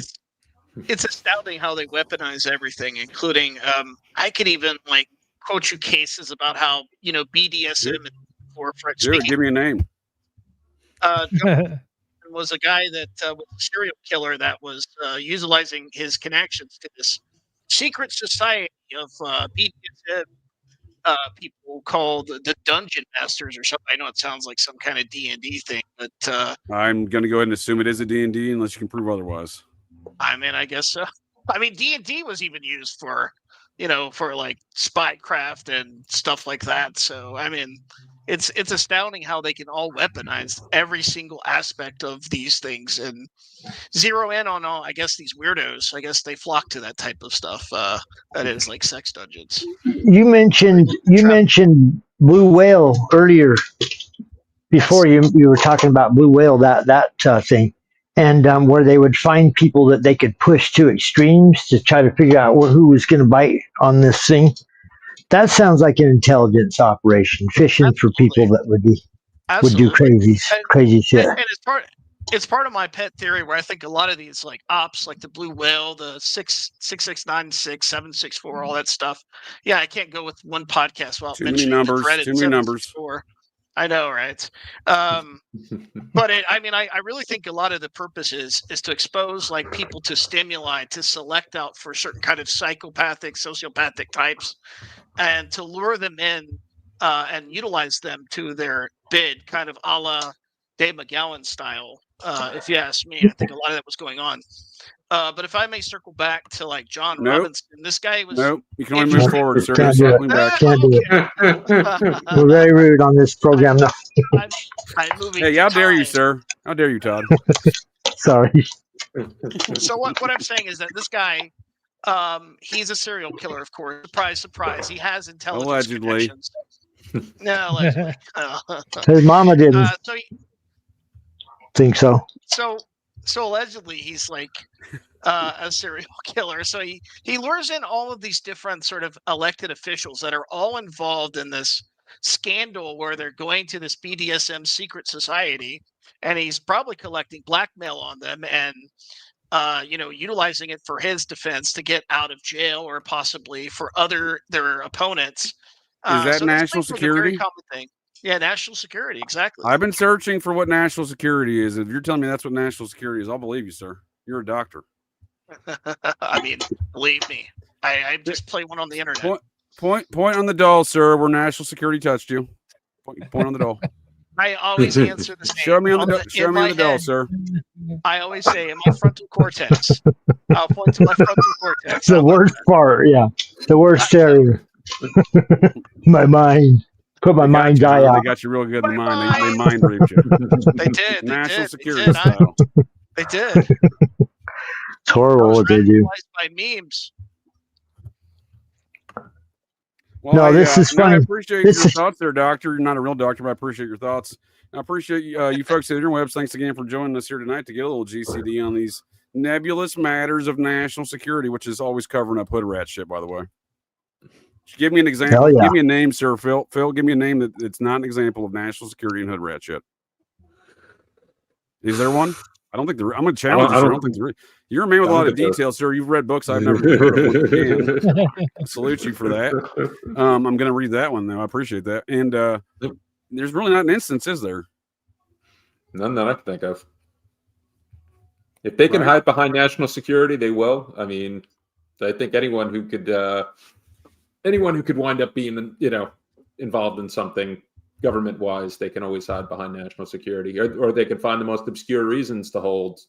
Why would a sexual abuse case wind up leading to matters of national security? Yep. When does national security stop being a reason to hide the truth? Like with JFK, how long do you got to wait till everybody's dead? Or these are fantastic points, sir, because Lee Harvey Oswald's CIA docket is under seal until 2067. Never a surprise. And you make some great points, sir. If I may ask you, where did national security touch you? Show me on the doll. So here's the topic relative to J. Orland Graby and the matters of conspiracy culture. We're of the same era of age and whatnot of the 90s. It sounds like we've discussed over time, we both got into these kind of conspiracy matters of that era. And J. Orland Graby was a major figure on the message boards and discussion factors before AOL even, right? On the old school discussion boards. The whole, the ones you got to dial up and it takes 10 minutes, all those funky noises. Yep. So he was the first man to write about the Vince Foster case. Now we're seeing details about Vince Foster and the Epstein emails, right? Yeah. Mm-hmm. Seeing a lot more details coming out now. Is this a matter of national security? Is that what's going on there? Is that why we don't know much about that? There's one of the things that came out about Vince Foster is that in his safe, he had, I think, documents that he was, that he had a certain clearance that was kind of a surprise for someone who was deputy White House counsel. I know that in the J. Orland Grabb, his work, he mentioned something along the lines of that money disappeared from Foster's account, which led to shortly thereafter his death, but not saying it was a suicide, that he was trying, to possibly try to figure out what was going on with that, and kind of went from there. I like your brain holes at, sir. My understanding of the matter, based on my research, like you're saying, started from the likes of Orland Graby there. The man who I assert likely created Bitcoin. We can get into that. It's a bit of a horse of a different color. Bitcoin did launch the day after he died, and he did write a bunch of fundamental papers on the economics of crypto. So you mean to tell me it wasn't Satoshi? It wasn't Satoshi who invented it? He is Satoshi, sir. Oh, he is Satoshi. Okay. Yeah. Gateway Pundit reported the other day that Vince Foster had sex with Hillary Clinton, and that was in the recently a few days. He had an affair with Hillary, and that was in their emails. That's been a long going rumor there with the Rose Law Firm. It was Chelsea's dad. What's that guy's name? Give me a name, Phil. What do you got there? Webster Hubbell, Vince Foster, and Hillary Clinton were all a thing. Yep. And Bill might have been sleeping with Foster's wife. Bill's tickling Vince Foster's taint. They've been friends since high school. That was his move. Yeah. What was the guy? It's all in the family. L.D. Brown, who was a state trooper and was on the governor's detail, said he saw them swap, and that Hillary even came on to him at one point. So that, a lot of people adhere to the Hillary with maybe Huma Abedin or whatnot, but she was definitely involved with other men. I mean, her marriage. I think it was Mary Mahoney and Hillary, not Bill. Mary Mahoney, the young gal that would meet an early demise execution style at the Shrine of Christ Goddess in Georgetown. Mm-hmm. I mean, I always just assumed that Hillary was a lesbian. Well, I mean, look at it. Yeah. So, these are all interesting points you bring up. In regards to Vince Foster, though, I mean, we don't know much about him because of the matters of national security. But he is suddenly back in the conversation, right? And long forgotten by many. It is where John Podesta seized power in the wake of his untimely death. Now, my understanding is he had taken account of a bunch of this money. He was White House counsel. We see this national security state and the National Security Council operating out of the White House, and they have this black budget, all this money, and he was the counsel of the White House, and they're like, hey, buddy, we're going to need you to hold this money like your name the thing with attorneys do. I don't like attorneys. They have a fund that they hold money in. Escrow? Well, yeah, thank you, sir. You're a man with a lot of details, Phil. I appreciate that. So next time we're opening escrow, national security money in escrow, and then maybe they did a lot of cocaine hookers. I don't know, but it went away apparently. Hopefully, Vince had to die apparently as a result. This is my understanding of it, and this is kind of what Graby gets to as well. We do find him we see his body dumped, clearly not died there in Fort Marcy Park, a mound, Civil War fort on a mound. Speaking of dolls and mounds, I got haunted by a fucking doll on a mound one time in Key West, Florida. It's not only I want to say fuck those Muppets at Langley, I'm plotting an assassination campaign against that damn doll. Anyhow, I forget. Did you actually see the doll? Did you see the doll in person? Did you actually see it, or how dare you, sir? I forget. Todd, show me on the doll. Where did national security touch you? Show me the doll. Right there in the third eye. Yeah. So, it is interesting there because we see in the film, and that this is a tactic I think we see in the film, a nod to Vince Foster's death, if you will, because the congressman's dumped in one of the national parks. We see the folks that respond to is the Park Service. So not only did Slick Willie fire the FBI director the night before Vince Foster dies and his body dumped there, right? So suddenly the FBI is already in disarray, which that's never happened before, the firing like that, and especially in such a weird time. But then the body's dumped in the national park. So then suddenly they're not well-versed in investigating homicides, but they have primary jurisdiction. Yeah. So we see that in the film. Yeah. And we see one of these NSA Muppets in the film that works for John Voight, the actor, not the endodontist. And he's infiltrated the National Park Service. He's got their uniform on. He's the one who spots Jason Lee, right? Mm-hmm. Some deep state shit right in your face hole. Well, when I saw the scene with Jason Robards' character, Hammersley's death, I thought Bill Colby. Yeah. Same. That's. I didn't want to go there, sir. I appreciate that. I didn't want to go there. I don't like to give RR any fucking credit. You know what I mean? I want to give him. Now he's always asking me who killed Bill Colby. I always tell him he's my number one suspect. Wasn't he found dead in a canoe? They said he had gone. What do you know about it? Were you there? I just wasn't that he was out leisurely canoeing or something. Oh, Lake, okay. Is that not far from his home. I forget what. Do you have any alibi for where you were at this time? I just remember hearing the story. Well, how about this one then? Why don't you show me on the doll where national security touched you, Todd? My third leg, right there. Yeah. I mean, I don't know what national security is, but I assume it's something as dangerous as this little character. So if I remember correctly, there actually isn't a official story of how Bill Colby died. There's like 3 different versions, and they kind of run around in circles, but there's never been like a concrete like this is exactly what happened. A lot of speculation. They said he went out canoeing during a thunderstorm. Meanwhile, for a man who was known for being very meticulous, his dinner was still left on the table, like partially eaten. Mm-hmm. The front door was open. I think his computer was on. He was working for a company publication called Strategic Investment, because I know they speculated that his death might have been related to the fact that they were working on Whitewater stories. And, to kind of bring that in, because, I mean, let's face it, the Clinton body count was pretty extensive, but I don't know. I mean, Colby could have been killed in relation to Colby was Muppet Deep during the Franklin scandal, right? With his Colby queer, John DeCamp. Yeah. Right. Yeah. And then they said he had a heart attack while canoeing. And then even though there was a week difference between when he was reported missing and when they found him in an area they had already looked. Which that's accurate assessment. I cannot add any additional details. The only thing I can add is right down the road. That's a great assessment, sir. Right down the road, Sidney Gottlieb had a goat farm. Just saying. Oh man, the black magician of the CIA. Yep. I wanted to throw in some cultural. I want to throw in some cultural programming that I noticed patterns. Gene Hackman. How dare you, sir? How dare you? How dare you? God, how dare you, sir? Gene Hackman wins Best Actor, and Best Movie is The French Connection in 1971.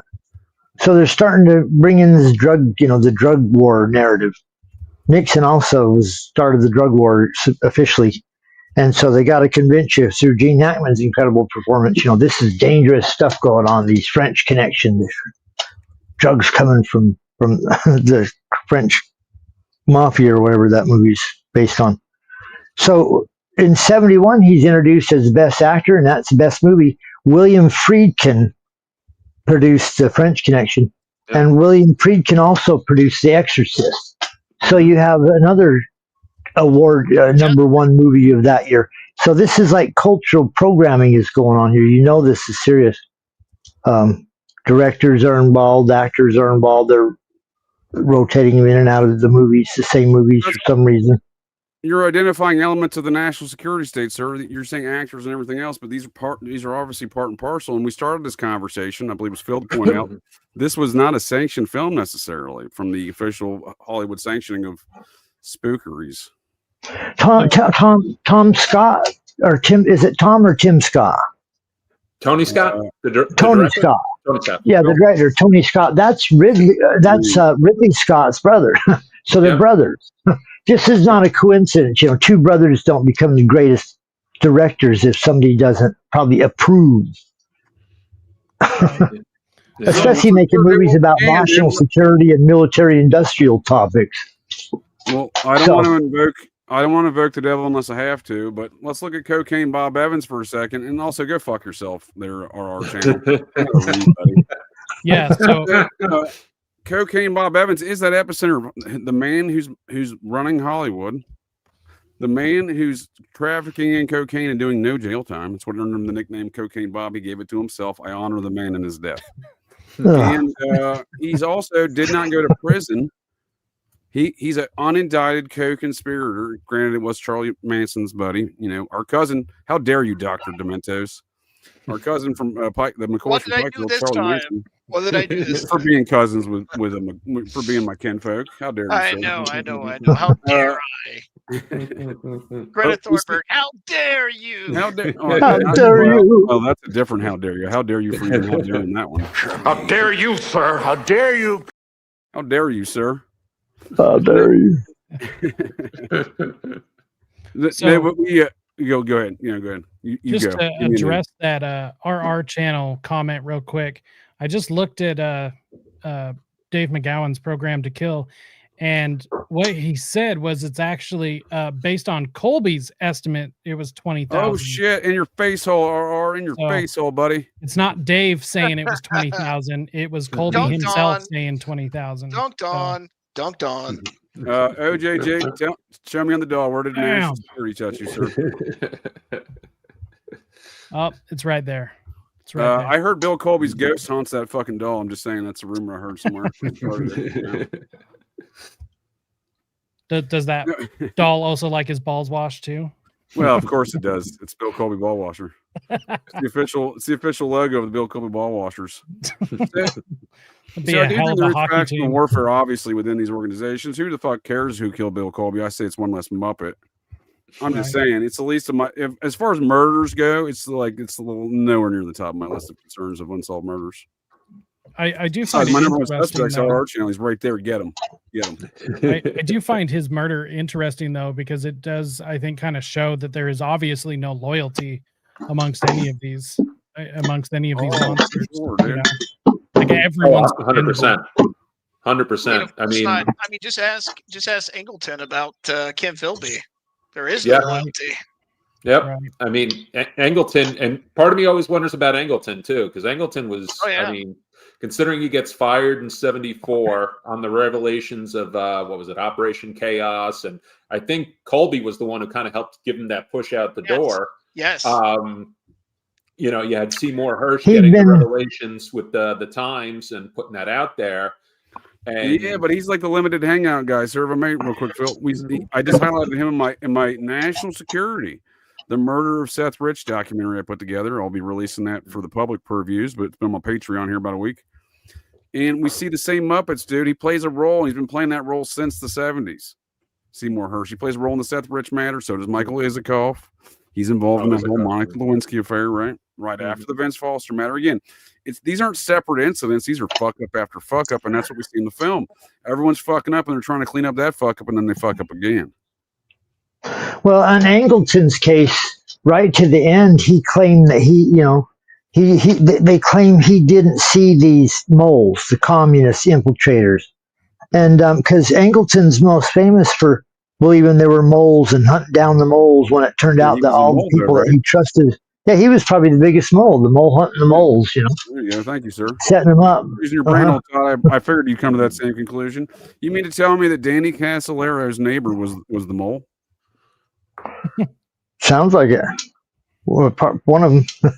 No, he grew up next to James Jesus Angleton, and Casalero's father was the president of one of those bioscience firms that was making the night vision goggles that were the epicenter of the Iran-Contra scandal. So old Danny was, who was his daddy? What did he do? He found out who his daddy was and was investigating it, it seems. It's nuts. So do you think that Danny was actually starting to figure out the truth about his family, and that's why he got taken out? Sir, I appreciate your question. Hold on. This is one of the most upsetting times in my life when RR channel makes a good point. There is actually no evidence that Rich is dead. I have to agree with that. I apologize. I have to. That is. There's nobody. Yeah. That is true. That is true. I will give it to RR channel there. But yeah, I mean, do you believe that Danny was starting to figure out what was going on with his family? Because, I mean, all of this points back to his family, at least, I guess, that leg of the octopus. So not only do I think he was into that, it's indicated in his notes and records that are being somewhat sequestered in their public purviews at the University of Missouri. I think there's only limited. I think what was put there was only in limited capacity. It's not the university's fault. I'm saying it's a limited hangout in and of itself. Much like all this nonsense around the Maury Terry files. We'll give you a couple files and then we'll bullshit you for years. Because the first question I asked is, I need to see the OJ file. And then a bunch of people try to bullshit me and say, Maury Terry never did the OJ. Then I sent them an interview with him saying I investigated the OJ case for 4 years, not 2, 4 years. And then there's less bullshit about that. And there's new bullshit around different topics. But what I'm saying is a lot of these things are being sequestered, not the least of which Casalera is. But what I discerned from it was, he was absolutely on to it. Michael Riconosciuto was one of his primary sources, who was present along with Charles Manson, mine and Doc's cousin, and Pikeville, Kentucky McCoys, that is, much like Charles. Represent. Represent. We're ready to feud anytime. I'll feud with you, sir. Right now, I already got a weapon. Right. Let's draw. Let's have a duel right here. Bow bow bow. Pow pow.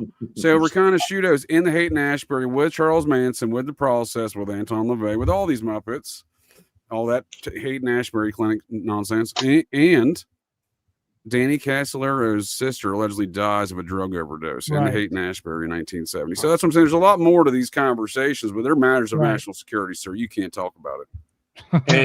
And if you throw in, just like we're talking about Maury Terry, so what kind of helps bring his story, even though it winds up being a stilted one, into our modern time? Sons of Sam, the Netflix series. And what do we get with Danny Casalero? American Conspiracy, the Octopus Murders, which I was hoping there'd be more of, and I think those guys kind of muddied the waters. And you know who? Yeah, they're big time handlers. I've questioned. They're the only ones who can contact Michael Riconosciuto. Now he's out of prison. I've been looking for that dude. He's living under an assumed identity. I can tell you that much.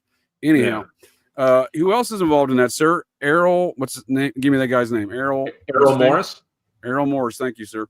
What did he get on the map for? Do you know? I'm not. If you don't know, I'm not trying to stump. I'm not trying to stump you. You're just a man with a lot of details, sir. I'm sure you know. Errol Morris. The first thing was the Thin Blue Line, which was his first documentary. But I know. Yeah.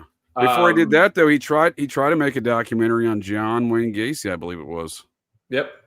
He believed, if I'm not mistaken, was it Gacy? You tell me, sir. Was it Gacy? Oh no, Ed Gein. Ed Gein. My apologies. Yep. I knew you were a man with a lot of details, sir. I appreciate that. Yeah, he actually went to jail and like interviewed Gein, right? I think that's. I think I remember hearing. Am I making this up? Working with I think I remember hearing something with him and maybe even working with Werner Herzog or something like that. And doing sir, you know exactly what I'm talking about, Phil. Project. Yeah, well, isn't that weird? So we get these two kind of weird filmmakers as they are, and Morris is involved in weird stuff throughout the years there relative to these kind of topics. And again, kind of controlling the narrative, I would argue, much like he's doing with the Octopus Tale. And I was offended, much like the Maury Terry tale there on Netflix, so that nonsense of the Process Church closed in 1974. You can go fuck yourselves, Muppets. I just did a show on that one, 6 Degrees of the Process Church never fucking closed in 1974.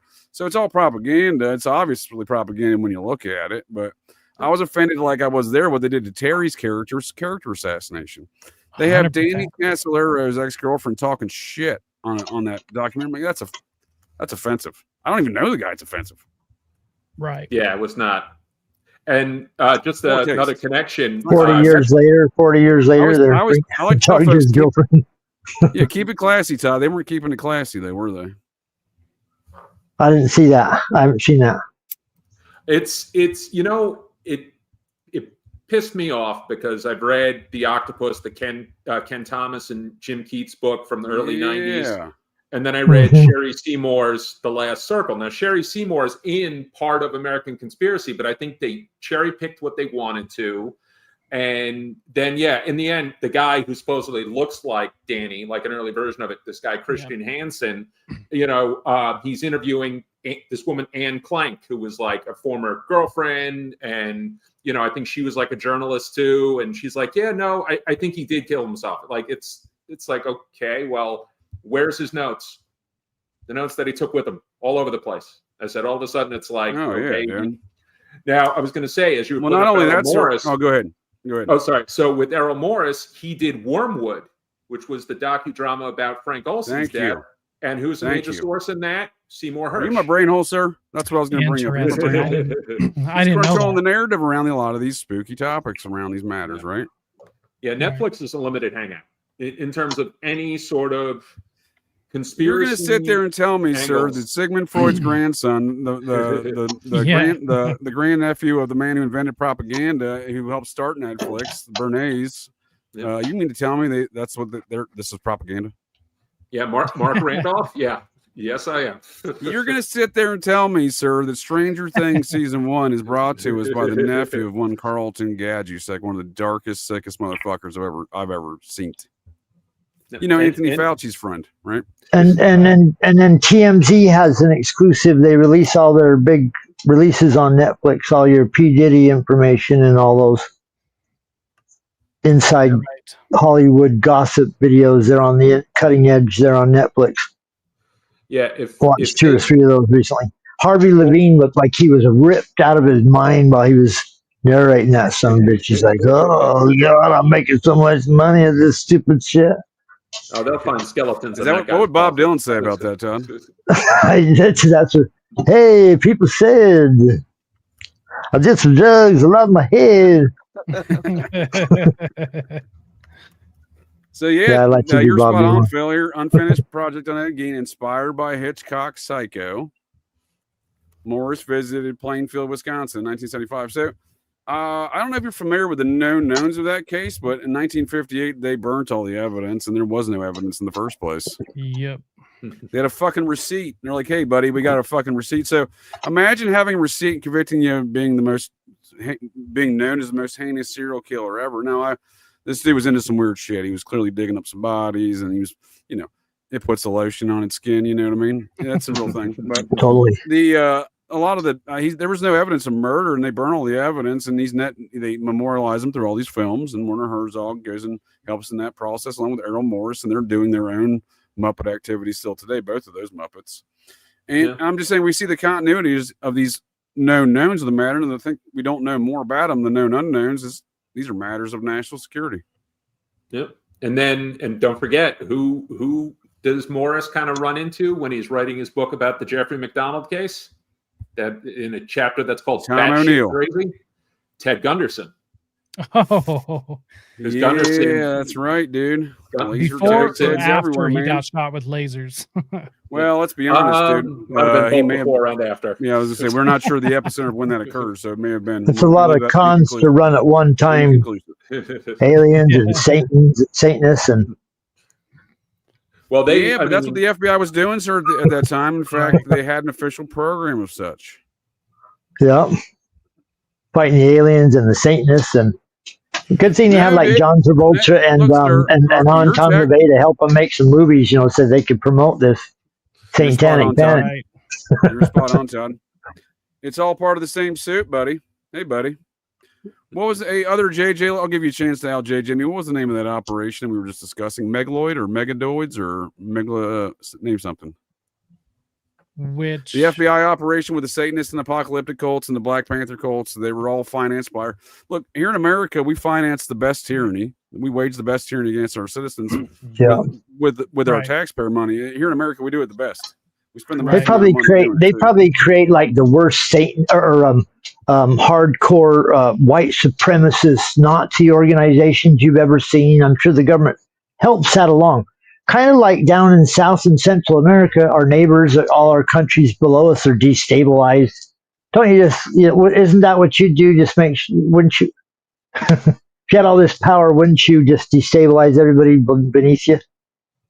Well, I mean, that's certainly part of the plan, right? Right. I guess so. And you're talking about Project Megadude? Megiddo. Yeah, Megiddo, right. Is that to convince everybody that Satanists are coming and the end of the world's coming? They were playing. They were playing off the Y2. They were playing off the Y2 scare at the time. The end of the world. Yeah. They're the ones who, sir. They weren't playing off it. They created it. Right. Most likely. Most likely. Let's look at it, sir. Most likely. Give me a name. Give me a name. They said, let's see what people will do if we announce everything could just go crazy on this date. And then they just sat back and watched what we did. Right. Which wasn't much. I think a lot of that was like social engineering. They wanted to kind of see how the public are going to react. They made you think. I had friends that started getting water, 55-gallon drums of water ready, because you could run out of water and shit. Right. I mean, which is smart to do, but not when you're fucking panicking from a false report from the FBI. Sir, I'm pretty panicked. I don't know if you're aware of this. You mentioned the Satanic Panic series earlier. I'm not sure if you're aware of this. We're in year 45 plus of that panic, so I'm getting pretty panicked. Yeah. 45 years plus of that, and 100 years of the communists are going to invade. The Red Dawn. Remember, we had the calm, dude. Yeah, waving the fucking gun around. Calmer than you are. Calmer than you are, dude. That's right. Can you get me a toe, JJ? Hey, you need a toe, sir? I'll get you a toe. All right. Get the toe by 3 o'clock. You need a toe, sir. Big toe or big toe, little? Hey, you tell me the size. What kind of size toe you after, bud? I don't know. Here in America, we have, it's the land of the free home of the toes. You tell me what size toe you need and get you a toe. Probably goes for. I do thank all you gents for joining me here tonight to go to GCD on these matters of national security. Our channel, you and those Muppets at Langley, go fuck yourselves. So we'll bring this thing in here for a close, though, and we'll do some commentary on some closing thoughts and any other recipes, baking recipes, or other matters of such that you need to discuss. With this crowd, I'm not sure. You guys are welcome to discuss anything. I just want to battle the accusations I received earlier from the good doctor over there trying to tell me I was limiting his speech. How dare you, sir? I didn't say that. How dare you, sir? I didn't say How dare that. you? How dare you? How dare you, sir? How dare you? How dare you? I'm just making shit up. How dare you? Source, I made it up. 9/11, an inside job. How dare you? How dare you? Let's start with Dr. Dementos there. My apologies, sir. Dr. Infernos. I always get your screen name and your Dr. Infernos, dude. Conflated in my brain hole, Maybe I should name it back. Maybe I should name myself that. It's not your fault, dude. It's not your fault. I get things like Bill Paxton and Bill Pullman conflated. I get a lot of things conflated. So. I'm kind of hurt, man. After we kicked it, and IRL and shit, I'm kind of like offended by it. Well, these are allegations that I cannot confirm nor deny because this is National Security November, sir. We cannot confirm nor deny these allegations. Okay, maybe it was a limited hangout then. I can't confirm nor deny these allegations, sir. This is a test. I'll keep going. You tell me, sir. You tell me, buddy. Well, I mean, I had the experiences in my mind, and unfortunately, that's not enough until we can hook my mind up to something and, extract that. We cannot confirm nor deny these allegations. Elon Musk is working on that as we speak. I need to get my Neuralink. Tonight's film. Exactly. I do appreciate your time. These accusations are wildly inappropriate. I can't confirm nor deny these things, but I do appreciate your time, sir. I did want to mention one more thing, that we do have kind of an ongoing sort of incident that's sort of like enemy of the state is exactly it. Only it's probably a matter of national security, and that is there was a guy that was found recently named Suchair Balaji. He was a guy who was programming OpenAI, and he was the whistleblower for a lot of the sort of happenings of the OpenAI incident. And he was warning the public how dangerous OpenAI is. So I think I remember that story. Further into. And what's interesting is that they were actually covering it up as it was happening. At least his parents accused the police force locally, the San Francisco police force. They accuse him. They accuse them of covering up the whole incident. So it's going to be interesting to see how that plays out if we ever get any information on that. No, that's an excellent point, sir. And they keep trying to sweep that under the rug real fast, don't they? Oh yeah. Sam Altman doesn't want that to come out. For sure. And speaking of these matters of national security, sir, show me the doll. Where did national security touch you? I'm going to answer as always. I appreciate your thoughts here, good doctor. You may not be a medical doctor, but you're a doctor in a lot of details, and I appreciate that, sir. I appreciate your time. And I appreciate you bringing me on to discuss enemy of the state. And I appreciate you appreciating that, sir. I will keep appreciating things if you do it. We'll feud about it, dude. We'll have an appreciation feud, sir. That's right. Let's have a feud. So here's another national security murder that often doesn't get described and not talked about, not just Vince Foster, but there was a fella in the Inslaw affair. He was a source to Castlearo, I believe, out of the NSA, if I'm not mistaken. He was found, I believe, stuffed in a suitcase in his car, DCA airport. Phil's nodding his head. Phil knows what I'm talking about. Alan Standorf. Alan Stanwyck. Put it on the Stanwyck account, sir.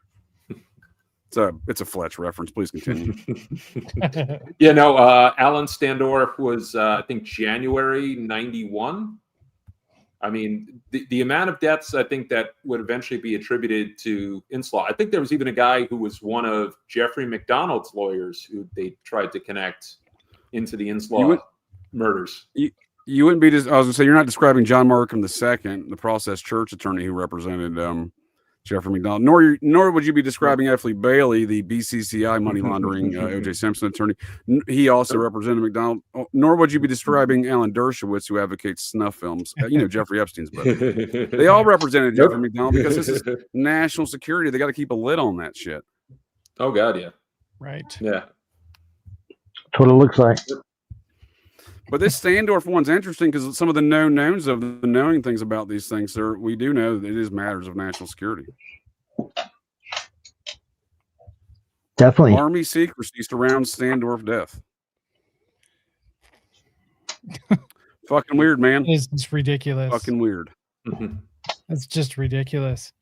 I mean, but if that shit happened in Russia, you'd be like, well, yeah, it's commie shit, but it happens here. They're like, no, dude, that just weird shit happens, man. Yeah. It's just national security. Don't worry about it. Stop asking questions. Yep. And we'll if you want to, we got to have we got to have a guy like Henry Kissinger as our national security guy. That's a foreign. Tell me, cocaine Bob Evans' friend is going to come save the day. National security. That's foreign born. Him and Zbigniew Brzezinski are going to protect us better than any American could. Oh, good God! Oh. It's almost impossible to say that man's name without sounding drunk, isn't it? Zbigniew Brzezinski's. Whose they had a thing for German accents or something. His intern. No, he did, sir. Let's not sugarcoat it. He murdered that young gal. Oh, he definitely did. Definitely did. What do you got on that? But, give me a name. Why don't we know more about that, sir? Why is that guy on TV even though he murdered some young gal? It pays to be national connected. Security? Is that what it is? Well, Joe Scarborough was a congressman and then abruptly resigned in the middle of his term. He was from Florida Republican Congressman Lori Klasutis, I believe was the name of his intern, who fell and hit her head and I think was found partially clothed in his office. And then who doesn't have a partially closed dead staffer in their congressional office? Could happen. Your pants are down. You didn't do nothing. Yep. I mean, he didn't do nothing. Hey, it's DC. Yeah. DC, anything can happen. No, well, this happened in Fort Walton Beach, Florida. I believe Ron DeSantis would later take this position, and then later, even better, after that, would be the guy whose parents live in the Truman Show house, Matt Gaetz, that weird plastic surgery muppet. And I think today in that same district is Anna Paulina Luna. The lady's going to tell everybody about aliens. Now here in America, sir, you can strip in it, you can dance in you can shake your titties in a strip club down there in Fort Walton Beach. A very shady one, by the way. Spent my 34th birthday there. Don't ask me any questions. I'm not giving you a name. And then a few years later, you can be a congresswoman. You can be a congress muppet telling the world about aliens, dude. This is America. I mean, hey, shake your titties and shake them titties. Reveal everything about aliens for all I care. Dude, let's take a pause. I just want to take a pause. Thank you, gents, for sharing your ideas and thoughts on these matters of national security. Who would you rather look at, Anna Paulina Luna or Hillary Clinton? Yeah. Now that you said that, sir, you're seeming pretty suspect to me. I got a question for you, Todd. Show me on the doll, sir. Where did national security touch you, Todd? You know where, right? Straight through the heart. Yeah. Broke my heart. So isn't it strange that we're currently... I trusted those guys. I trusted those guys. Time out on the court, sir.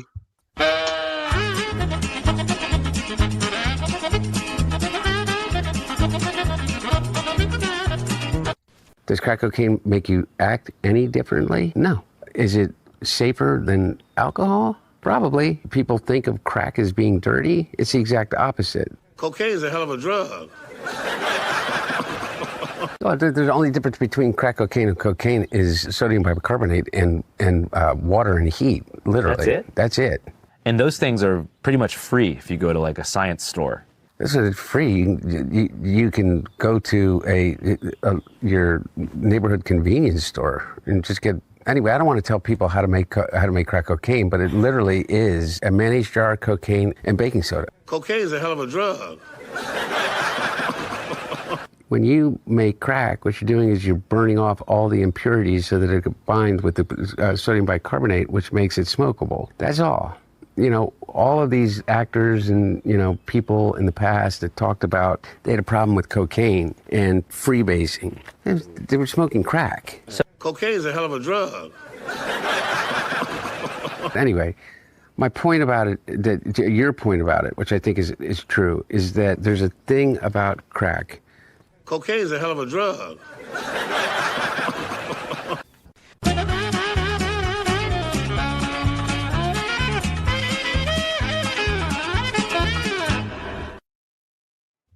Support your local science store, folks.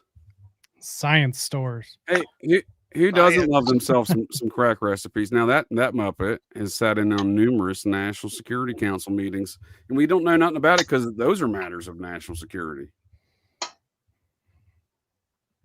Kids don't use drugs, unless the government approves of them. Isn't it strange in this world of Muppet World 2025, we are led by the folks who are in the administration who lead this nation are reality TV stars, like, for example, the guy that runs NASA right now here, Sean Duffy, star of Real World, I think season 3. We got Cash App PayPal, who's running the FBI. He's a podcast host. He used to have a #1 song on iTunes. We got Dan Bongino, his assistant, who owns Rumble. He's #5 talk show in the United States, So on and so forth. I mean, that's what we are, the United States talk show host right now, right? And fucking Muppets, right? That's what was running our nation. Pretty much. When we say things are a fucking shit show, like a magic show, like we literally have actors, actresses, and a former stripper that I think gave me a lap dance, perhaps, maybe even, or at least my friend, at least. I'm a 34 down there in Fort Walton Beach. Who's going to tell us all about aliens? I'm just saying there's a reason why when we're saying these are orchestrated, look at the Muppets orchestrating it. They literally are actors, actresses, and former strippers. That's why it looks so. The facade looks so shoddy.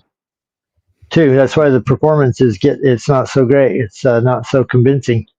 Also, we don't got some professionals here. This isn't a Shakespearean actor's troupe. This is a I mean, these are some of the most neighborhood people possible. theater. This is exactly who I want to trust with matters of national security. Definitely. Actors. Got a good record. I couldn't agree with you more, sir. It just feels right. I mean, who doesn't love a good crack wrestler? You know, we have all these unsolved mysteries. You know how we have all these unsolved mysteries? You know, you hear, oh, this happened on this date, and God, what happened over here? What this movie tells you here, this Will Smith, Gene Hackman movie, Todd, show me on the doll. is they have cameras everywhere. They could solve a number of these so-called mystery crime events. Why haven't they, and why aren't they? And then once you ask that question, you realize, wow, whatever's behind this giant surveillance system, it doesn't really have your back. It's keeping this information for its whatever purposes. You're a man that uses his brain hole for God's intended purposes. I greatly respect that. Because why is Jeffrey McDonald, Captain U.S. Special Forces Army, not like Muppet Mikey, who was present for duty at the Fort Bragg Special Warfare Center when Jeffrey McDonald's whole family got murked by a murdering band of hippies, according to him, and he got stabbed himself a bunch of times. And again, what is the purpose of violating his rights of double jeopardy? First and foremost, he got acquitted, and then they retried him for the same charges under some weird auspices of their interpretation of the law. These fucking Muppets. And then they bring in Dershowitz, F. Lee Bailey, literally F. Lee Bailey, BCCI, Colby queer money launderer from the scandal that erupted after Iran-Contra of the same Muppets. He was the chairman of the board of the bank they're owned by BCCI in Florida. Same with the Florida U.S. attorney. When the fucking shit hit the fan and the dominoes fell. So these it's all the same enterprises, right? So we see these matters, but we don't know enough about them because we can't. It's matters of national security. Right. I would never have known about that if I hadn't watched your program. You know, the that element you were talking about a second ago. Which element was that, sir? Was it a burger element? There's probably a burger element. I forget. Was it an element of where did it? Lot to take in, JJ. Your show is highly informational, sir. Show me on the doll, sir. Right, straight through the heart. It's straight to all of our hearts, man. That's the heart of liberty. That's what I respect about all you gents. You guys are all liberty-minded gents, and I appreciate that. I've met a lot of non-liberty-minded gents. I've met a lot of non-liberty-minded ladies. I've met a lot of folks who don't use their brain hole for God's intended purposes. So I can't accuse any of you of that. I'm going to accuse Dr. Inferno of something. I'm plotting on what to accuse him of, but just give me a second. We're feuding before the end of this, buddy. Keep trying. There's a lot of people on the internet out to get me, sharpen their knives. They've not been able to get me, though. Except I got blocked by a couple people. I mean, big deal. Yeah, well, here's the deal, buddy. They're not a Hatfield and McCoy, so I got a little bit of both. I know. You got it in your blood. You got that bloodlust. You got the thing that's for and against. I live out here in Long Island. You guys from Appalachia are fucking nuts, and I'm not going to disagree with you, sir. We are kind of crazy, but I appreciate you with a lot of details, despite the fact you're a secret agent of the Dewey Decimal System. I had never heard of.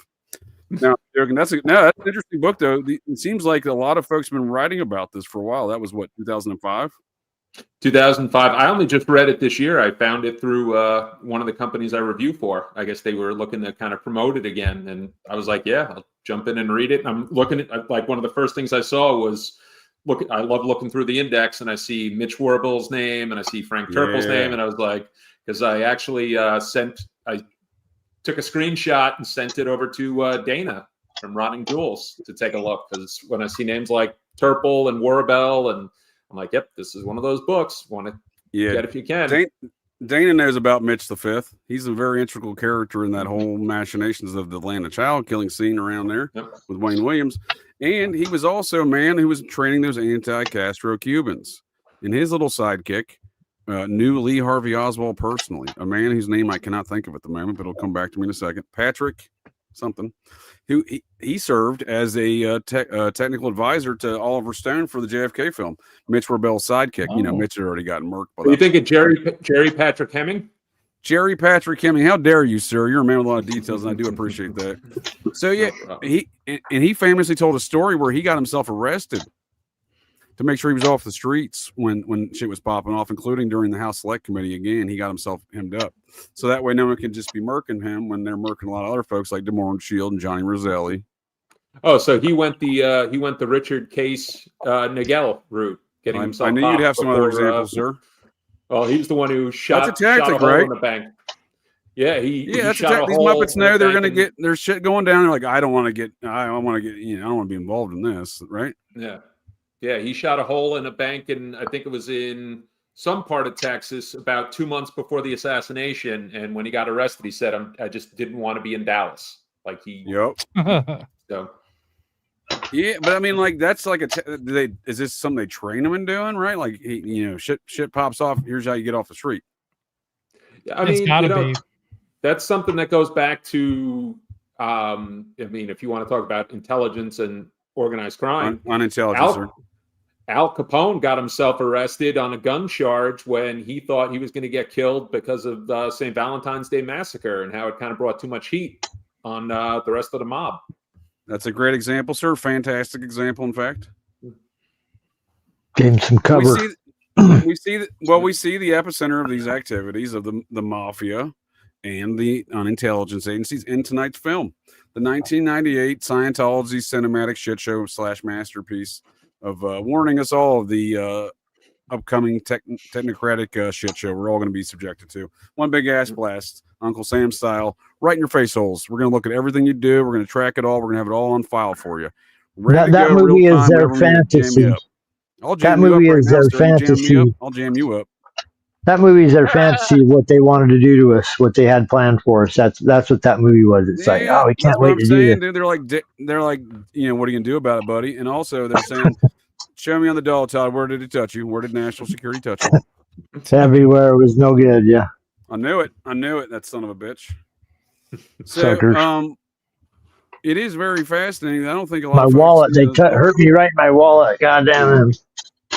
Give me a name, sir. Who did this? I do think we see part of the reason why no one pays attention to these things. We're literally in a Muppet fucking magic show run by real world fucking MTV stars and shit who run NASA. What the fuck does a real world MTV star have to do with NASA? Granted, I would actually argue that he's probably more qualified than most scientists to run NASA because it's a Hollywood psyop. But nonetheless, on paper, though, what the fuck does he have to do with NASA? He's in real world.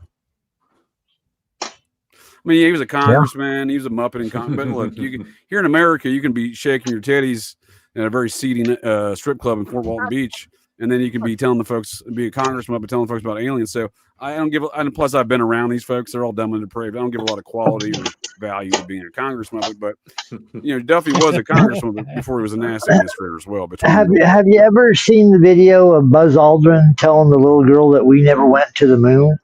Tell me about it, sir. Give me a name. Have you ever seen that video? Give me a name. My bad. No, I've seen that. That is very fascinating. Here's an interesting tale. Buzz Aldrin, his buddy Neil Armstrong. Is that his real name? Is that a name? Yeah, Neil Armstrong. Yeah. Not Louis Armstrong. I was about to get him mixed up with Louis Armstrong. This guy knows what I'm talking about. I'll feud with you, sir. Watch out. Anyhow, isn't it interesting that Neil Armstrong would retire to be a professor at University of Cincinnati, living on a mound in Indian Hill, one of the most affluent suburbs of America, zip codes that is, not too far off from Doc Inferno's favorite spot in Cincinnati, Milford, specifically the Milford McDonald's. I'm not sure what it's up to. I think he's plotting on me, but. Well, it's kind of interesting you mentioned that Milford McDonald's. I mean, doppelgangers are a part of national security and spycraft. I knew it. You're plotting. Yes, I knew it.